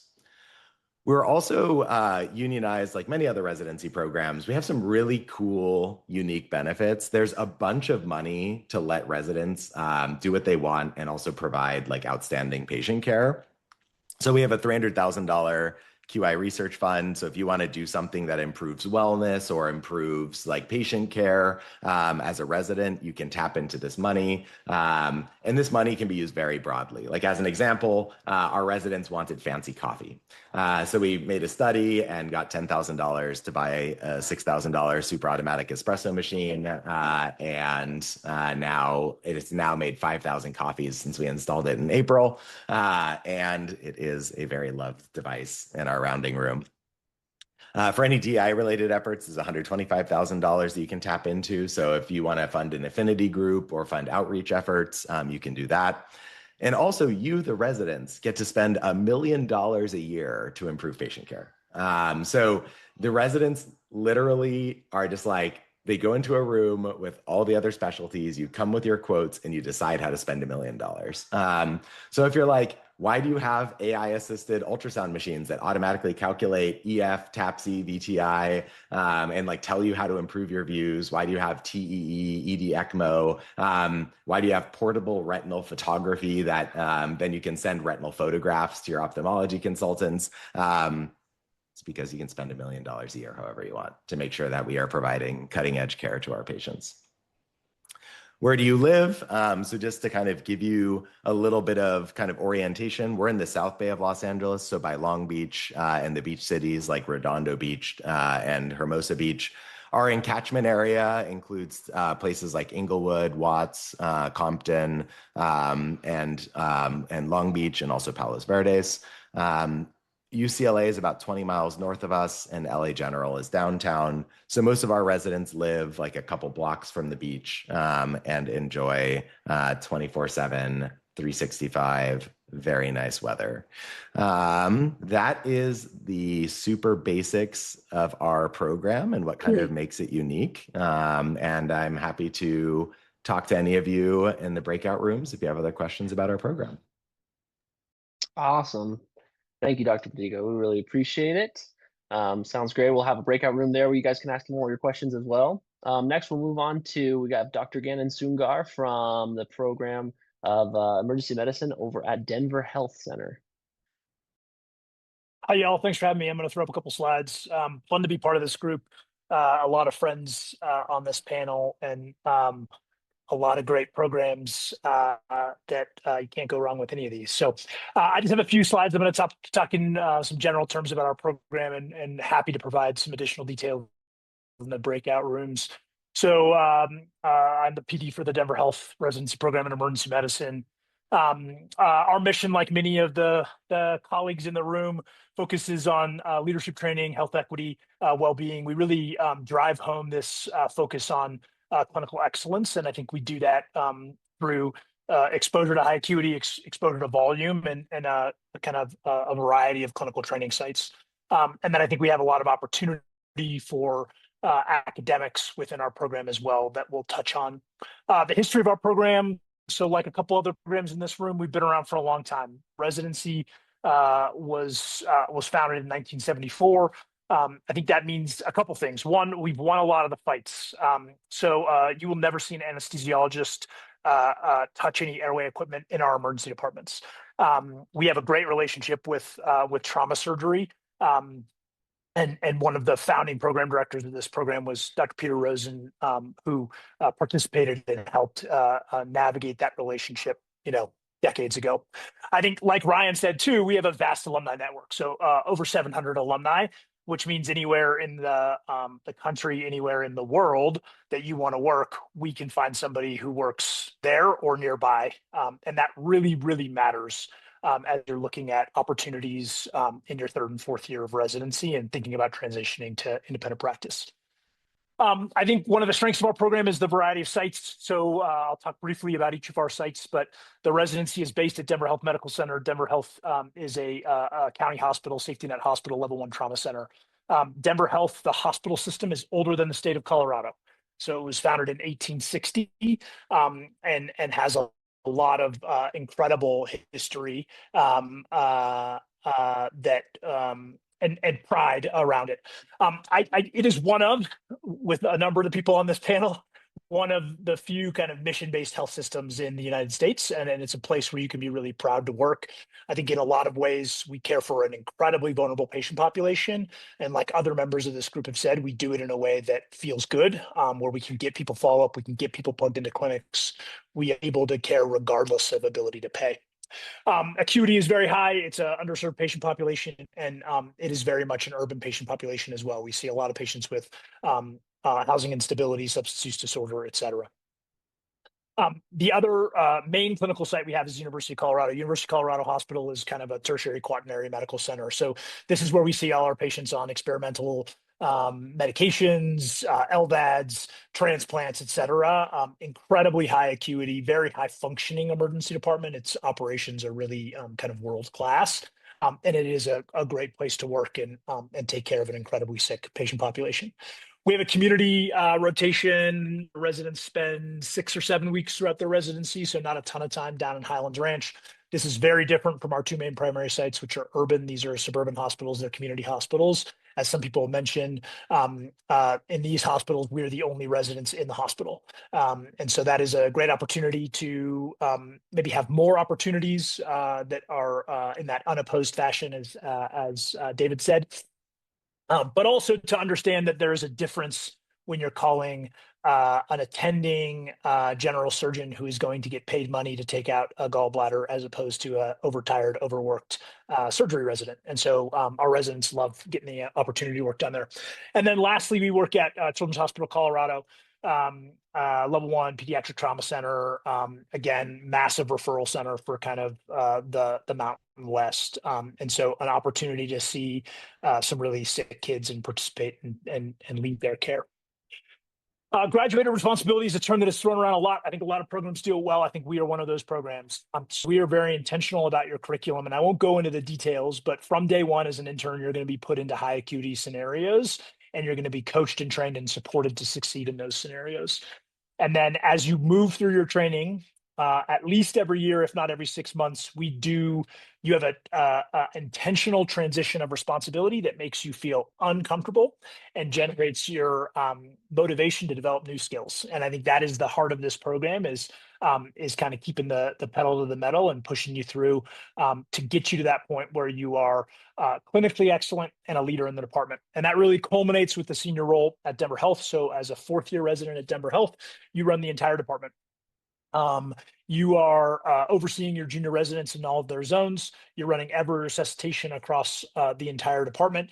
You're working with a charge nurse and the housing supervisor to manage flow through the emergency department and flow into the hospital.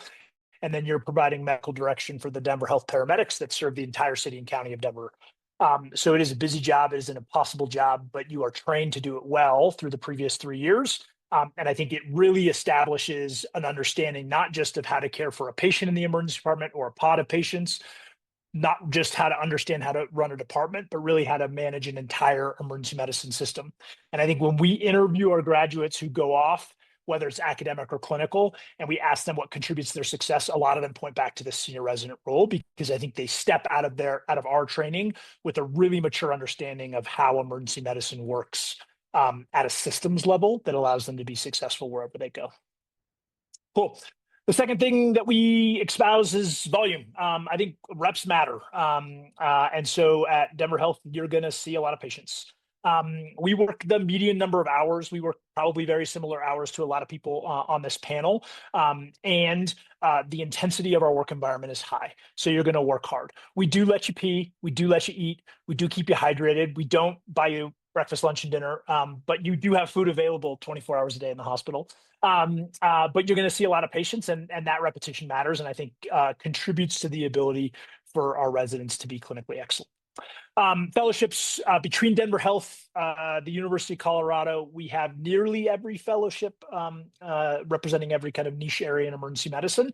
And I think this is great for a couple of reasons. One is a lot of our residents go into academics. So similar to what David mentioned about Highland, about 7 or 8 of our residents each year out of a class of 17 will go on and pursue academics, most often through a fellowship route. But still the majority of our residents will go and practice in the community.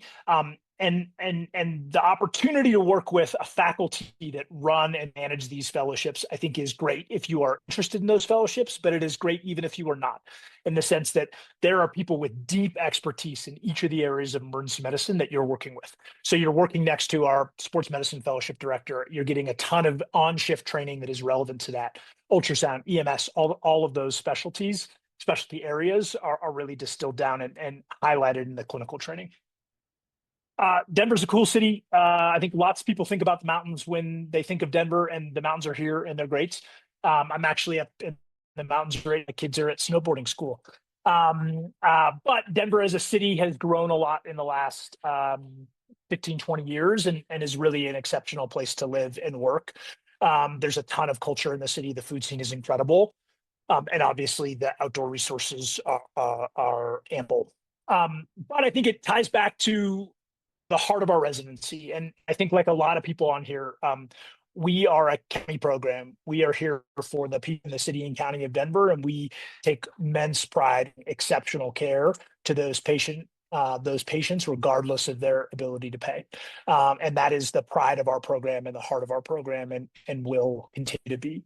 And so it really is a place where I always say the residents that I want to recruit here are the residents that are going to walk out of a shift. They're going to be tired, but they're going to be proud. They're going to be fulfilled by the work that they did. They're going to have learned some new skills, but they're going to be really eager to come back the next day because the work we do really matters. And you see that day in and day out. So happy to answer any questions in the breakout. I appreciate this time, and nice to see y'all.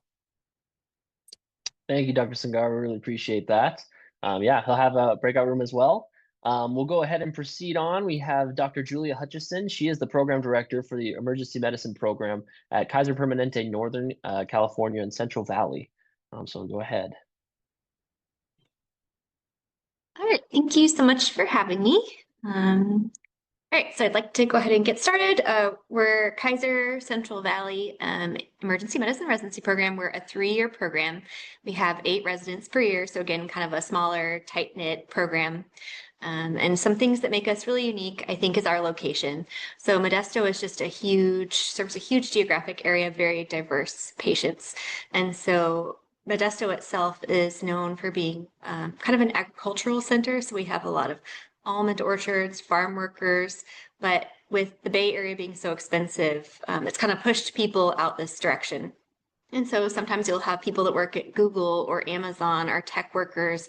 And so we get to see a lot of different types of patients.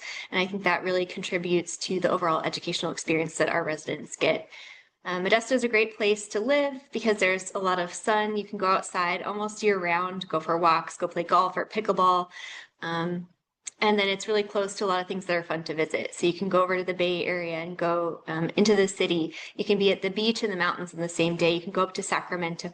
And so our residents on their golden weekends really take advantage of that and spend a lot of time doing outdoor activities and things that they enjoy. Other things that make us unique, we are a community program within Kaiser, which is an integrated healthcare system. I think that's something really unique that a few other programs have talked about, but it's really with this system, we're able to get our patients the right care at the right time for that particular person. So if a patient comes in and they're having chest pain, but with a negative workup, I can arrange for them to get a stress test within 24 hours. And I know that I can book them a primary care appointment for the next day. I have access to every single type of specialty within Kaiser, and that's for both Kaiser patients that come in or uninsured patients that come in that we take care of. Additionally, being unopposed, currently you're the only residents within our hospital system, and so you're kind of the darlings of the hospital, and you get every single procedure. So if there's an intubation or reduction, you're getting it. And most of our residents complete their ACG&E requirements within their first year, except for those very rare procedures. We do an annual cadaver lab. We do a lot of procedures during our simulation days, which happens at least once a month. And I think that's something that our residents feel really prepared for when they leave. Another thing that makes us really unique is our amount of faculty that we have.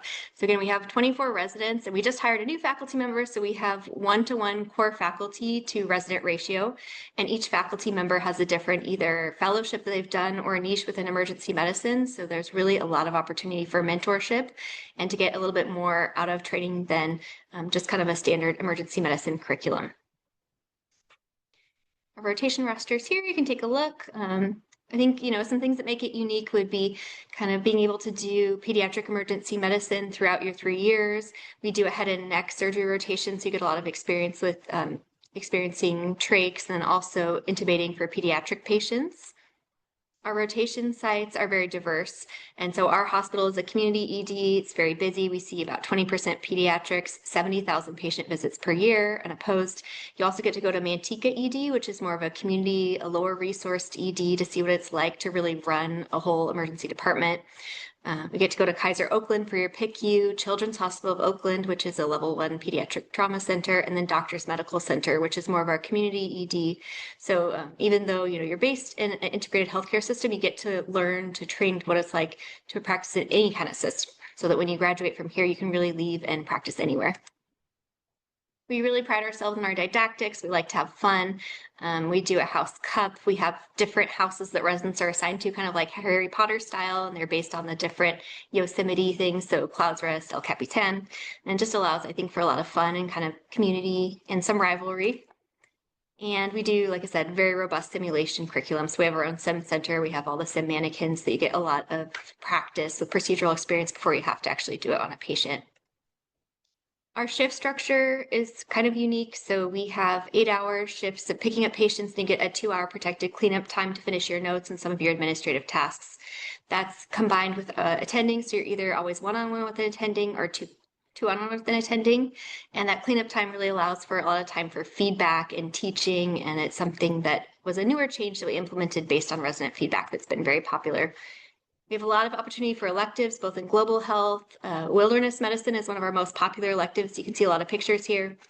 We also have a Kaiser Hawaii elective, which is paid for with a stipend. You get a place to stay in Oahu.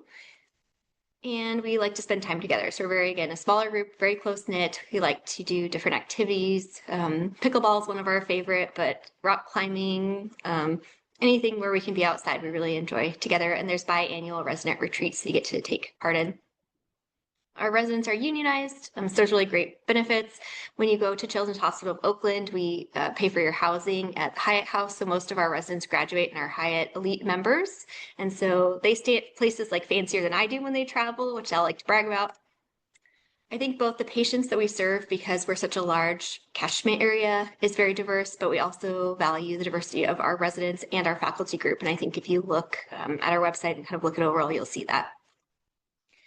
And then finally, something I think is kind of understated with Kaiser is just how strong of a research powerhouse it is. So we have the CREST network, which allows you to do studies on our over 1.4 million patients that we have within Kaiser regionally. And so if you're somebody that's interested in doing a really large scale powerful study, Kaiser's a great place to come train. Our residents, if you look at our website, they've been able to go everywhere, small community sites, trauma centers, staying within Kaiser. So really get great training here and could go anywhere. And please check us out and come to our talk after if you want to learn more. Thank you. Awesome. Thank you so much, Dr. Hutchison. All right, we're going to finish up here with Dr. Patrick Oliveri. He is the Program Director for Valley Health Emergency Medicine in Las Vegas. Thanks, Josh. Let me see if I can replace the current slides here.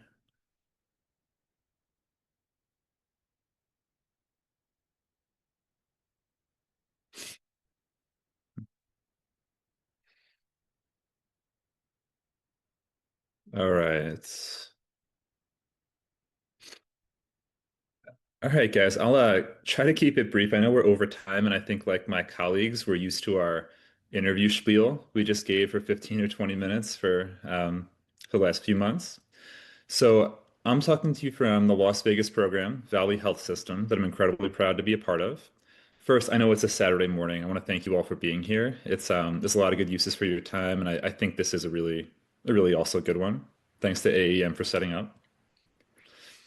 I'm going to do a last minute pivot here. We have 3 years, 8 residents per class like Sarah, and we have a ton of procedures, incredible pathology. I want to skip a bit because I think everyone has told you they have incredible patients and pathology and procedures, and we all do, and a lot of that's similar. I'm going to talk a little bit more specifically about Vegas. This is one of my favorite maps. It's all of the healthcare that's maybe in some of the bigger cities, and the little itty bit of healthcare we have in Vegas. It always struck out to me as how you can make a difference in Las Vegas. We have a lot of patients, we're growing, but we really need talented young ER doctors, and it's a big mission of this program to help provide that to the community. I'm going to talk about the three ways people usually experience Las Vegas, and then maybe some of the ways pathology show up from that. So the first way most people experience it is the bachelorette party version, sometimes the ASAP version, where you come in for a couple days, maybe a steakhouse, a Cirque du Soleil show, and it's a whirlwind and it's super fun. From here, you'll see everything. People come from all over the world, so everything from very exotic, rare cancers to chikungunya to dengue, and all the drugs that come with associated with the strip. It's not really how most of us live. So when you come here 3 or 4 times, you'll realize we're called the Valley Health System. Las Vegas is a valley, i.e., surrounded by mountains. So on the left is Mount Charleston. It's a national park world-renowned for rock climbing. It's a picture from a couple weeks ago from Icebox Canyon. The way you'll see some unique pathology from there are the open fractures. You'll see it's pretty slippery out there. And then we have a lot of scorpions in Red Rock, so you'll have to learn how to deal with scorpion envenomations and antidotes, which is a unique, at least Southwest thing. And then despite it being 115 in the summer here, you can ski within an hour of all of your teaching hospitals each winter. So they just had fresh snow about 2 weeks ago at Mount Charleston, and that's on the right. And that's one of our other brags is despite seeing heat strokes, you'll also see hypothermia and Osborne waves and the pathology that comes with that. The last version is my favorite. It's living here. So I live in Summerlin on the west part of town near Red Rock. It's our PEDS Hem/Onc Center for the state. So you'll see a lot of rare cancers, neutropenic fever, septic children. And then unfortunately, Vegas has a lot of pools, but not a lot of fences. So you'll also see a lot of drownings and near drownings that come in as the majority of your pediatric airways. And then we like to hang out on Fremont Street or Arts District. It's the most walkable part of the city. So walkable to restaurants, bars, coffee shops. I got married right around there. Elvis actually married my wife and I. And you'll see a lot of the fun that comes with that. Fremont East has a lot of street performers, and they're very territorial about their spot to perform. So you'll often see trauma. I did a chest tube, I think 2 months ago, on someone who was body slammed for taking someone else's spot and had a large pneumo on his left side. And this is always a very emotional picture for me. I started in Vegas in September of 2017. October 1st of 2017 was the Vegas mass shooting. It's the largest single-person shooting in U.S. history. And 5 days later, that Friday, our Vegas Knights had their first game ever, and they dedicated their season to the victims and survivors of that tragedy. And despite being essentially a team of rejects, it was draft picks and people who were rejected, they went to the Stanley Cup that year and won a couple years later. It screams Las Vegas to me. I've lived in Atlanta, DC, New York, New Jersey. It's got the most social mobility of anywhere I've ever lived. It's a combination of the no state income tax, all the work there is from tourism, and honestly the relative lack of professionals, that if you're willing to hustle and commit here, you can make a very different professional life for yourself. That's why you see so many young leaders in Nevada. The picture on the right has no medical story. I just love our aces, and Asia Wilson just won, I think she was one of the Time Women of the Year. And then lastly, I just want to touch on, we all kind of tout diversity of patients. I just want to add a little bit more to Las Vegas, as everyone else does, but we have 360 degrees of diversity. So yeah, we have ethnic diversity. You'll have 20 different languages. There's a big Ethiopian, so Amharic speaking population near our main teaching site, and Spanish and Korean. We also have some socioeconomic diversity. So we take care of the billionaire casino owners and the patients that live in the tunnels beneath those casinos that are undomiciled. Very politically diverse, so a very purple state. And then in terms of the patient pathology, you'll see, like we discussed, it's anything from the weird bugs to all over the world pathology we get, and we're very proud to provide that to you guys. And lastly, just a touch about the philosophy. we'll get you ready. We do well, I think 30% of the minimum requirements for procedures. We hustle, hustle, hustle. So ACGME recommends 5,000 patient encounters. You're going to be well over that based on how much we expect you to see in 3 years. It's also our job to prepare you for a long career in emergency medicine. The point is not to work you to death and then 6 months into being an attending, you're working on building your Airbnb, dynasty. We want to set you up for a long career and show you what it's like for people who generally EM educators love emergency medicine, and we want to instill that in you as best you can. A lot of that comes from believing the patient. There's this weird social contract the public has with us where if they come in for an emergency and you're sending them home, you better be darn sure they don't have an emergency. And approaching it as you're looking for pathology, not looking for reasons why they're not sick, I think is a lot more fun of a way to practice emergency medicine. And it's how I think a lot of our happiest doctors tend to practice. So I'll say you've already won by choosing emergency medicine, especially emergency medicine on the West Coast. All these programs are incredible. So be happy about that. And then I'll end now. Any more questions, I'm happy to answer later. But thanks for having me. Thank you so much, Dr. Oliveri. All right, so we are actually going to, as I mentioned, just transition into this secondary link. I'm going to send it in the chat again. So this is the breakout room Zoom link. Due to some technical difficulties, we're going to transition over to that meeting. So we'll invite everybody to go ahead. You can use this link to do it. I'm also going to send that as well to all of the program directors. This is coming into your inbox now as well with that link there, so that will be easy for you to follow. Just as a quick note, as people are kind of transitioning over, program directors, feel free to hop over while I kind of speak with the attendings briefly. Just wanted to mention to all of you that please, as you're joining, you're allowed to come and go into those rooms as you'd like, but make sure that you are keeping your mic muted unless you're participating in the conversation. Try to keep those side conversations to a minimum as we're trying to kind of see what these program directors have to talk with us and keep those distractors down. And then just be courteous and conscious of the program director's time as well as the time of your fellow students. So as you come and go, make sure that you're not kind of hoarding all the time of those program directors. Be sure to allow everybody a chance to participate. So, okay, so we have that link there. I've also sent it out to all of our participants and the program directors, and we'll see you over there. Thanks.